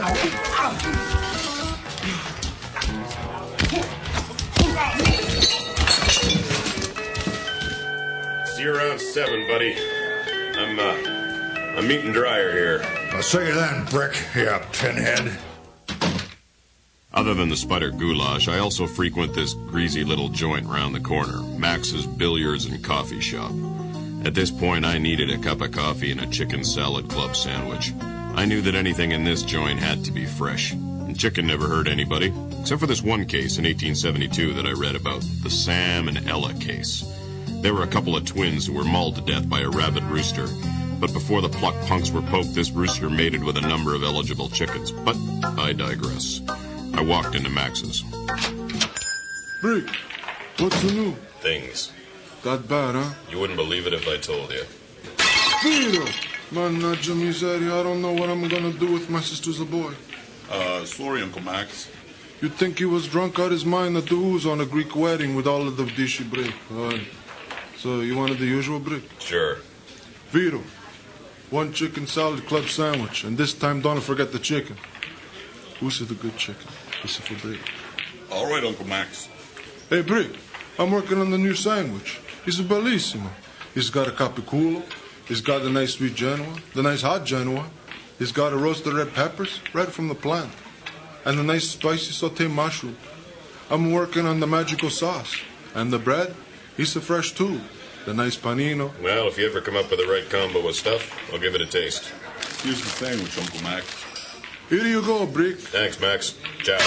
Vito, you break plates one more time, I'm gonna... Yeah, Max has been in the neighborhood for life less a day. For years, he's been talking about that sandwich. Even during poker nights with his gun of Schnook Goomba associates. All he talks about is his dream sandwich. Brick, you're finally back. Where the hell have you been? Doing things. Things, eh? Well, smartass, there was a call for you. Is that right? Damn cartilage. He said he'd be over soon with his associate to discuss business. I suggest you straighten things up and make this dump look presentable. Did you catch his name? Nope. No kidding. Well, when he and his associate get here, send him into my office.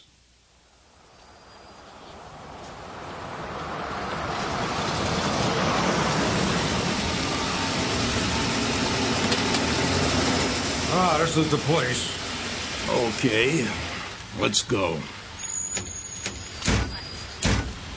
Get some change for the parking meter? Yeah, here. Now, why the hell don't they have elevators in these old buildings? Well, they weren't invented yet. I hate walking up so many steps.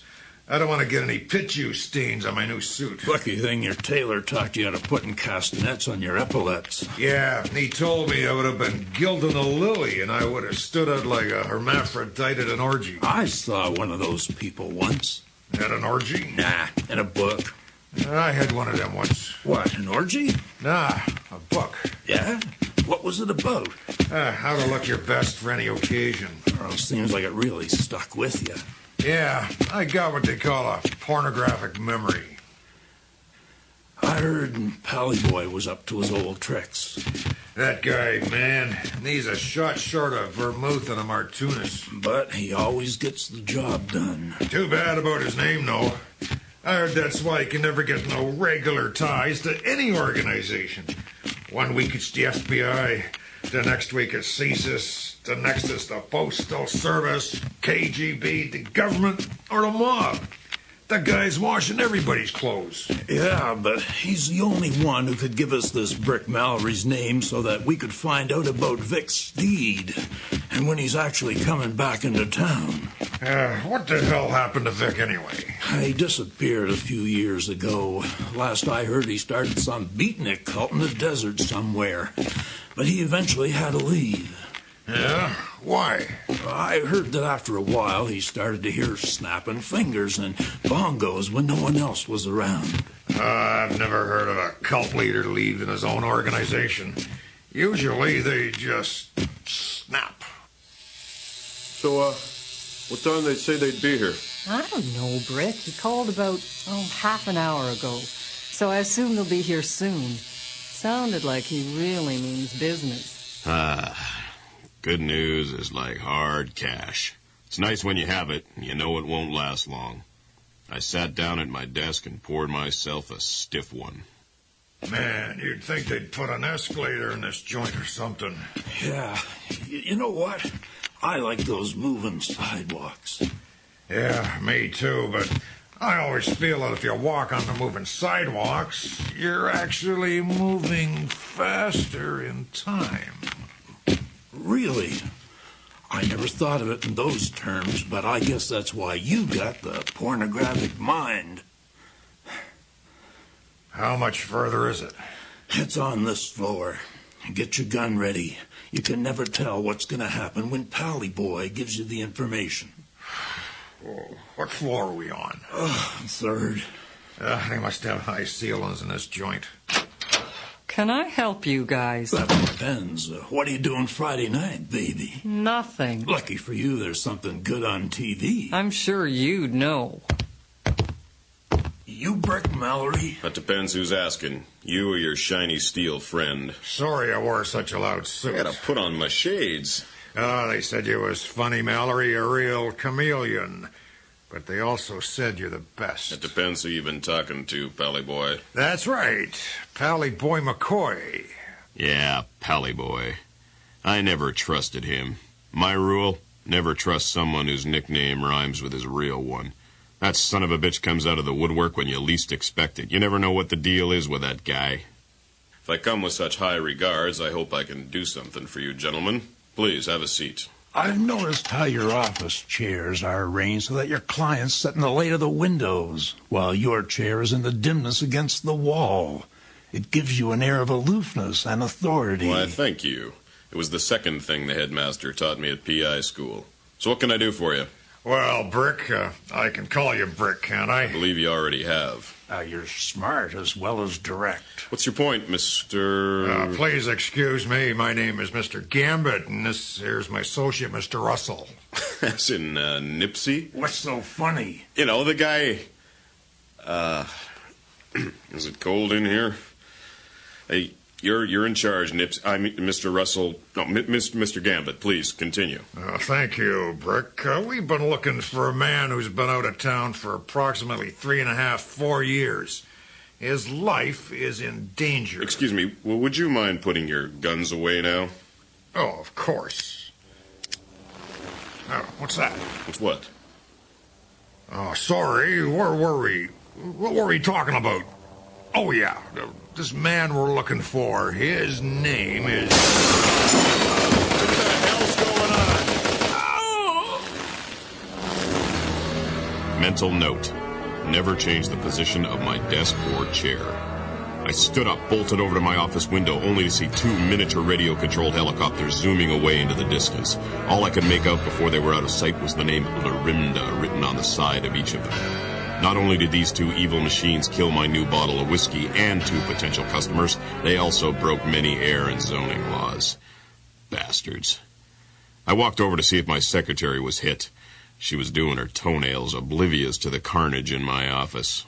How's the weather in your little world? Well, what happened in there? Just call Brian Dreyer. 2 dead bodies and 1 dead soldier. Would you like a new bottle now or after the call? After will be fine. I started to rummage through the dead guy's pockets. They were going to take up a lot of my time, and the cleaning bill would be out of control. I had to make it quick before Brian Dreyer showed up. All I could find was a couple of loose 20s and some change. My secretary came in and made some remark about never being able to find that perfect shade of red for her fingernails, a shade like the fresh blood stains on the carpet. Brian arrived shortly afterward with a few other cops who were asking one hell of a lot of questions I didn't know a hell of a lot of answers to.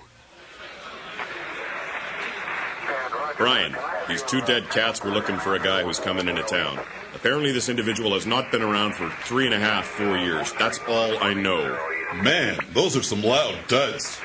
Who's the dead guy in a denim-cut shiny stainless steel mirrored suit? And, how much cash did he have in his pocket? What are you talking about? Rick. Who's gonna pay for the carpet cleaning, Brian? Come on. Listen, I don't care about that. The boys and I just want a little bit of the action. Why don't you just take his jewelry? Hey, you guys, Stratton, Spriggs, get over here. Call the morgue and get these bodies out of here. I want the fat one's pinky ring. You got that? Whatever you say, Dreyer. Private lover. Excuse me, Spriggs, what'd you say? Nothing. All of the police and city crime reporters left a few hours later. I called Midnight Maid, the local maid service, and some cheap window repair people, and they were over in a flash. The maids arrived first because they had cop radios in their cars. Now that's service with a morbid, evil, money-grubbing smile, but I can deal with that. One of the maids, this tall brute who looked like she needed a shave, kept hanging around and smoking butts. She wasn't doing much work, but kept winking at me. As the maids were leaving, she came over and said, "I'll see you later." Yeah, much. They did an adequate job with the carpet and left me with strict instructions not to step on it for 3 hours, as if that's going to happen. My secretary was putting on her rat skin coat and getting ready to leave for the day. See you tomorrow, Brick. I must admit, this has been one of the most exciting days we've seen in quite a while. More action than a whore on a Saturday night. Yeah. Listen, I'm going down to the bar. You want to join me? No, thanks, Brick. Remember what happened last time? Wasn't all that bad, was it? The last time we went out for drinks? I'm sorry, Brick, but when you tried to sell me to white slavers so you could buy a new Cadillac, that wasn't what I call a good time. But I was going to buy you back at the auction. Good night, Brick. I stayed in the office after she left to work on a couple things. I went to my desk and found a note. I picked it up and opened it. Inside it read, "Meet me at the Golden Kreplach. Come alone. I will be sitting by myself at a table with some nice soup, a beautiful corned beef sandwich, a side order of pickles, and a cream soda. Be there at 7 sharp." I called Brian to say I would be late and not to leave till I got there within reason. I hung up the phone and went directly to the restaurant. I got there a little early, and it was a lucky thing I did because everyone was eating the same thing. I went from booth to booth to find out who would send me that note. I didn't think people were too happy with me given the amount of pickle juice accidentally spilt on my shoes. Brine Boy could very well be my next nickname. Brick, over here, you idiot. What's with the craziness? Listen, Brick, time is short. Here, take half my sandwich so you don't look suspicious. Now, I know you want to ask a lot of questions, and that'll come in time. But now I need you to listen to me very carefully. This is a great sandwich. Can I have your pickle? Would you listen? I'm the one that placed that note in your desk. I posed as one of the maids. Really? You did a very convincing job of it. Yeah, thanks, but, Brick, there are more important things I have to tell you. Well, spit it out, my man. You're just as aggravating as usual. Here's the story. When we saw each other last time, I had to take off so that the heat would follow me. Vic! Is that you? Who the hell did you think you were with, idiot? Don't you remember what I looked like? Can't you put 2 and 2 together? Well, first off, I was enjoying my sandwich. Secondly, if you're really Vic, you would know math was never my strong suit. Brick, are you done squawking? Please, continue. Would you just shut up and let me tell you the scoop? You've got the floor. Well, that would usually be my position after a few drinks. You wanted to talk, so talk. When we were surrounded like a couple of eggs in a meatloaf that night 3.5, 4 years ago, and we almost had our asses served to us on a silver platter, I didn't tell you I was working on the side for this guy. I don't remember his name, some Captain Naval Cat, Ahab or something or other. Anyway, when things went sour, you threw down one of your smoke bombs, I just took off because I didn't want to explain the whole scene to you. For that, I'm sorry. Brick, are you listening to me? Huh? I spill my guts to you and you aren't even listening to me? Oh, I was listening to you. It's just that I don't feel so bad about embezzling a ton of money from you. How do you think I've kept afloat these years? Boy, if I didn't do that, I'd be in serious trouble right now, I'll tell you that. You wouldn't believe it. Holy mackerel. Rick, what I have to tell you is more important than that. It seems that the guy who set us up for the old double cross that night found out that I'm back in town. This guy's gonna want me dead. And because you were there... We paid the bill and headed over to the Spider Goulash bar to finish our conversation amongst friends.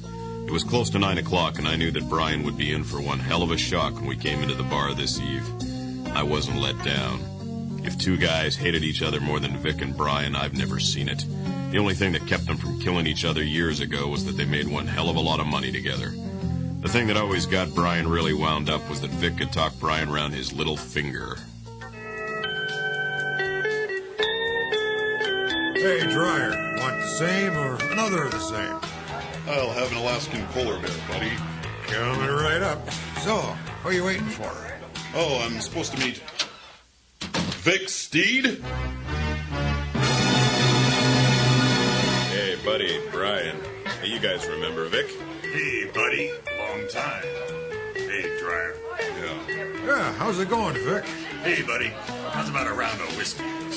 Get the pig here a double. He looks a little pale, like he's been listening in on too many illegal wiretaps. You know what really bugs me, buddy? It's a dirty rat that hasn't shown his hog ass around here after leading a compadre into an ambush, taken off in the midst of trouble. Oh, I think, therefore I can. How nice of you to point that out. Sal, are you finished with your highbrow insults, or is it that after all this time, things are still not kosher between us? Yeah, like a rabbi gnawing on a pork chop. Hit the drum! Funny when I grabbed both Vic and Brian to the floor as the spray of bullets came through the window of the bar and everyone else dove for cover. I stood, knowing nothing really bad ever happens to me. Anyone hit? I'm all right. Hey, look what they did to my place! No one was hurt, except for my feelings, because no one tried to save me, but that emotion faded relatively quick. I ran outside to see if any clues were left behind by what must have been a fiendish gang of criminals. Once outside the bar, I looked around and found on the sidewalk a piece of paper neatly folded. I picked it up and without reading it, walked back into the bar to where Brian, Vic, and Buddy were standing. What's it say, Rick? 1 dozen eggs, loaf of bread, and a salami. What the hell does this mean? Look on the other side, you moron. Yeah. Vic Steed, you and your associate, Brick Mallery, will pay for your mistake. We'll pay for your mistake. Come to the old warehouse on the Lower East Side tomorrow night at 10:30, and I will spare the lives of your comrades. Vic, you might want to bring a sandwich. I don't plan to leave. Plan to be there on time. Signed, the Admiral. Who the hell is this clown, the Admiral? I sure as shit never heard of him. Brick, can I speak to you in private for a minute? Sure, old man. Listen, Daddy-O, that note you just found rattled my memory, which jived my brain onto a different tack, baby. I was hired by these two goons, Nipsey something or other and this other cat who dressed in some styling threads. Man, this guy was so out of sight, his duds would blind you on a sunny day. Yeah, I know the guy. Well, they hired me to tail and check out this up-and-coming badass they called the Admiral. Why did they call him the Admiral? I found out later that his original name was the Rear Admiral, but he couldn't stand the ribbon and constant back-ass comments from the guys at the Legion Hall. Really? Yeah, but anyway, while I was cruising that scene, I was approached by this man who refused to give me his name, but gave me lots of information on the cuff.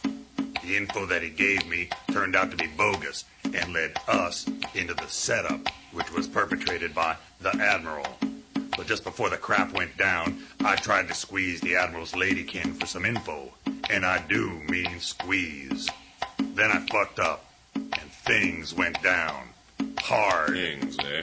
That's when I slipped the scene, you know what I mean, man? First off, why you talking like a beatnik? Well, you see, my man, while I was gone, I was hanging with Secondly, how much money did you take from him, and how many times did you sleep with his daughter? Yeah, that's where I fucked up.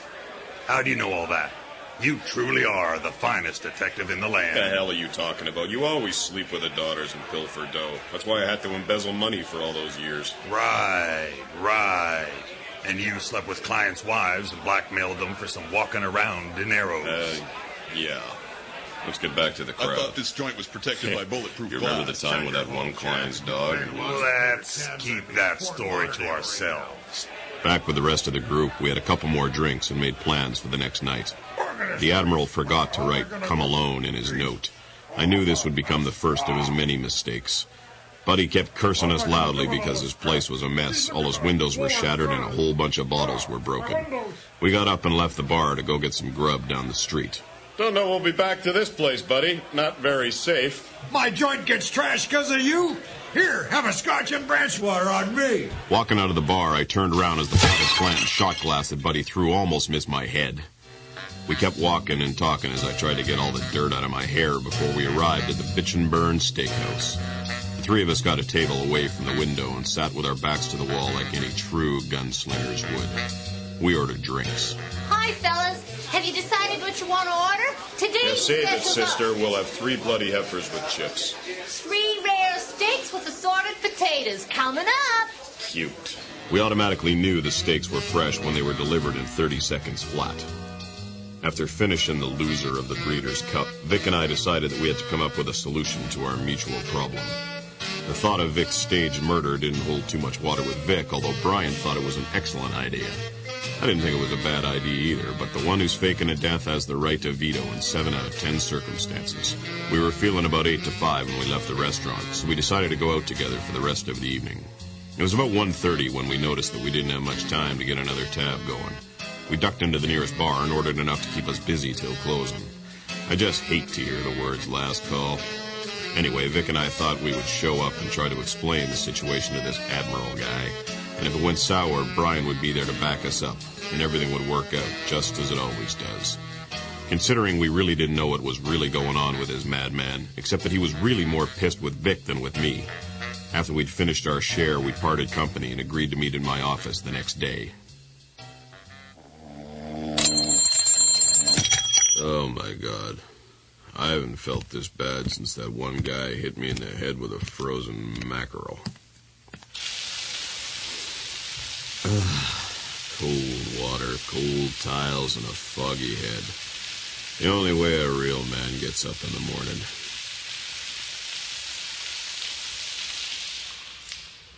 I got dressed, had a hair of the Chihuahua, and headed straight to the office. I got there at 9:30. My secretary wasn't there, no surprise, but there was a strange man sitting at my desk. What can I do for you? You Brick Mallery? Last person who asked that didn't like the outcome. I'm not that person. No kidding. That guy's dead. Well, let's hope things turn out for the better this time around. I didn't catch your name. I have no name. I heard of you. Oh, you have you? From whom? People. What people? People who know what things are going down. What things? Things. I feel like I'm talking to Columbo here. So what do you want? I have some information for you. Is that right? Well, I'm not in the business of getting information from men with no names. Unless, of course, I don't have to pay for it. Coffee? Nah. No coffee? Listen, the information I have is on the cuff. I'm sure it is. It's about time something is these days. They say those free vacations are free, but it's just a scam. And those hookers... Mr. Mallery, I do not have a lot of time. Please, go on. Thank you. Mr. Mallery, you are in great danger. It seems as if you are being set up by... Just then a knife came through the office door and stuck right into my uninvited guest's head. I don't know what's going on. Every new person I meet winds up dead. This is a trend that has got to stop. Well, Mallery, seems as if I saved your ass again. A man in a long, dark trench coat walked into my office. He pushed the dead guy onto the floor and took his seat. Who the hell are you? You come in here, kill a man, and stain my clean carpets with blood, and now you say you just saved me? What kind of crazed lunatic are you, Pally Boy? That's Mr. Pally Boy to you. The guy took off his fake mustache and glasses. Son of a bitch, that disguise gets me every time. You know, I never did trust you, Pally Boy. Yeah, I know it's hard to be trusted when your handle rhymes with your last name. Pally Boy McCoy. What was my mother thinking? That was quite an entrance. Where did you learn to do that? I don't give away secrets that easily, Brick. Like a true prestidigitator. A what? A magician. Oh. So anyway, aren't you interested in how I found out this guy was here to kill you? No. Aren't you going to offer me a cup of coffee? No. Aren't you going to thank me? Thank you. Now please leave. Hot damn. It's the nickname, isn't it? Leave. See you around, Brick. Not if I can help it. Until now, I'd thought that Vic's problem might have been the result of his very vivid imagination, despite the evidence. But this strange series of coincidences started me wondering. Was this dead guy really Vic's man, or just someone else with no name who wanted to off me? Well, since I wasn't killed, I didn't think that I needed to talk to McCoy any more than I had to. Just then the door opened. I pulled out my gun. It was Vic and Brian. Wasn't that, Pally Boy? Yeah. Coffee? Sure. Who's this guy? I don't know, Brian. He wouldn't tell me his name. I guess he thought he was some kind of tough guy or something. I think he might have been here to kill me or set me up, but Pally Boy got to him first. Vic walked over to where the dead guy was and used his foot to roll him over so we could get a good look at his face. Hey, that's him. Say what? That's the man with no name who set me up, the guy I was telling you about before, Brick. Yeah, I thought so. Lucky thing Pally Boy got to him first, because if I would have come in and found him here, why, I would have... Would have what? Yeah, you would have done jack shit, pal. Hey, Brick, pass the phone over. I might as well call it in before they call me.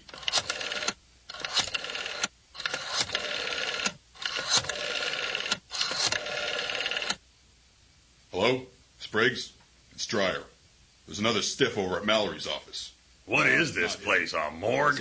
My lord, man, you seem to collect a mess of dead bodies. It's a hard habit to break. I heard that you could get a patch and people would stop dropping dead around you, but it makes you crave cigarettes. It's all. Would you guys shut up, for Christ's sakes? Yeah. Call the butchers over at the ME.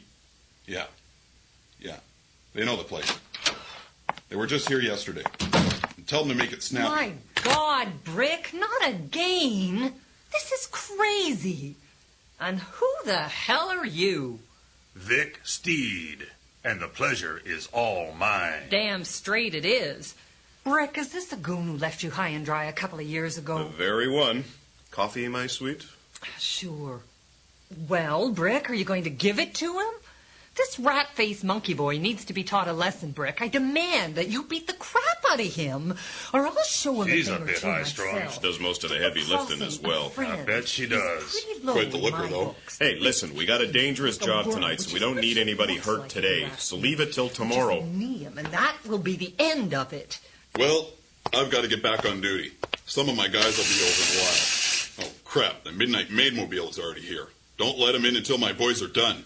See you later. Round 8 or so. Well, Vic, it's up to you and me to figure this scene out so neither of us gets killed. I got an idea, Brick. Suppose we... Remember the last plan you came up with? I don't think plans are your forte, sport. We talked for a while in the office, then decided to go to the Spider Goulash Bar for lunch, then back to my office for some more strategy talk until we could come up with a solid plan. Brian met us at the office just after 8. We briefed him on the plan, and Brian split because he had some other stuff to do. After a few more drinks, Vic and I headed over to the old warehouse for our 10:30 meeting with the Admiral. We got there ahead of time with the plan firmly in mind. It would need split-second timing and the cunning of a red fox in a snowstorm. We waited outside the old warehouse until 10:15. Nothing happened. Brick, are you sure this is the right old warehouse? There is no other old warehouse. Although there is the ye old warehouse, but I don't think he's meeting us for a fish and chip eating contest. This is the place. Might as well go in and wait.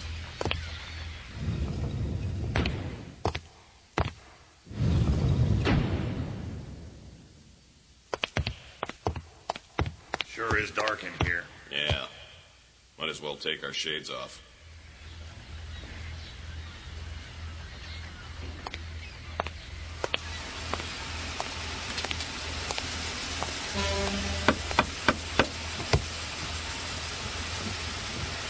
Nice threads there, pal. Who'd you steal them from, Johnny Cash? Get out of the cab. Why?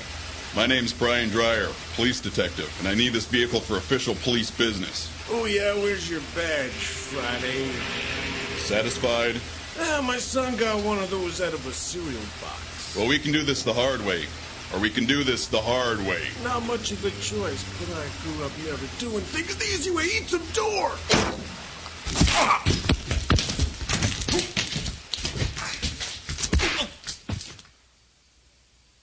Brick, where the hell is Brian? He said he'd be watching my back. Great. Probably getting ready to put a knife in mine. What's that?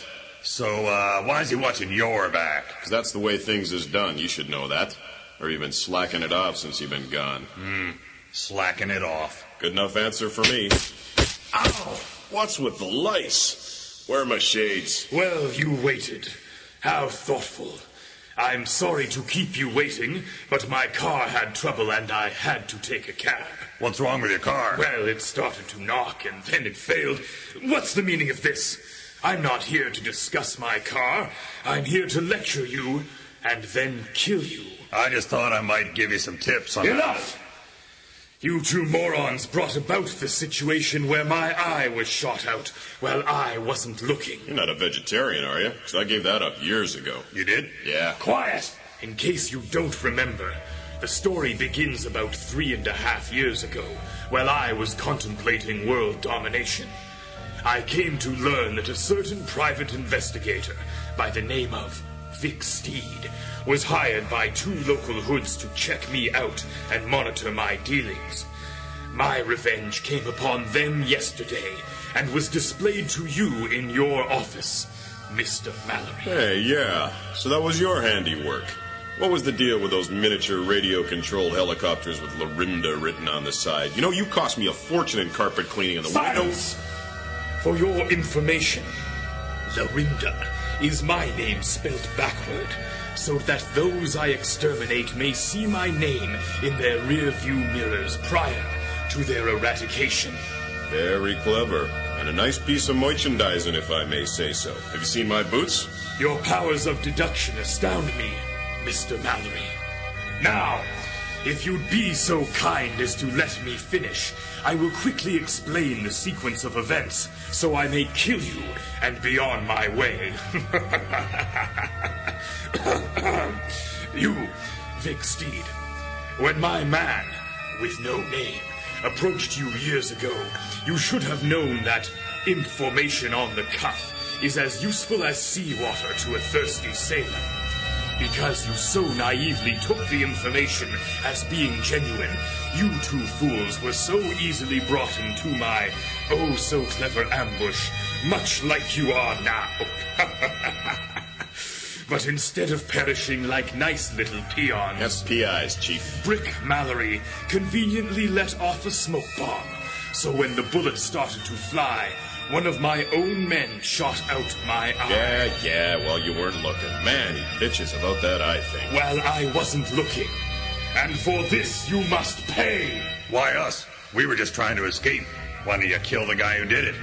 If you didn't hear that idea from me, I don't want no more trouble from the pigs. As a matter of fact, I killed them all for one's mistake. Lucky thing he wasn't the guy doing my driving test. Amen to that, brother. And now I have come back for you. Ooh, big man with little pants. Quiet, you clowns! Because of your indecent actions, Vic Steed, my daughter cried herself to sleep every night for a year. She still keeps your photo at her night table. Right on. My vengeance will be especially sweetened by your demise, Vic. Hey there, Ahab. You think I could get her number from you? I never really had the chance to fully question her. Dog. This is no time for laughing. It is time for dying. Nice Tommy gun there, pal.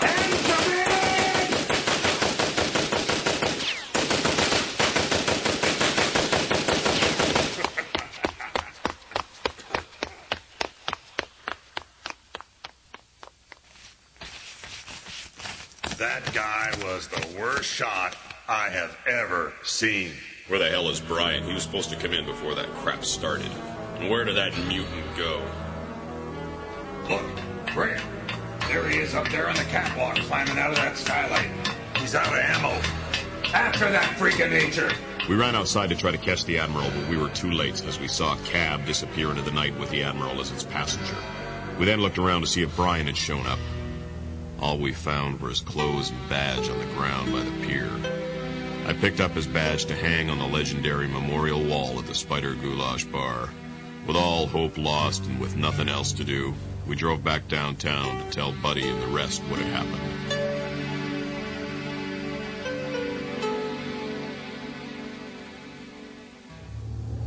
Hurry, Candy, get me out of here. I can't be late for my next appointment.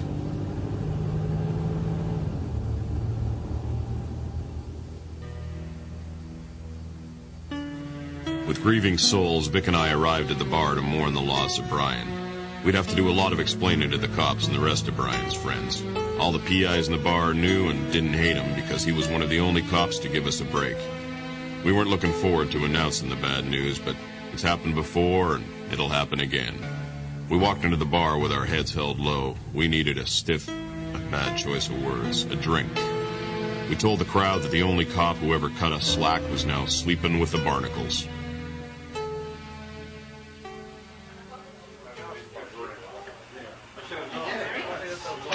What seems to be the matter, boys? Brian, we thought you were dead. Nah, how could I die?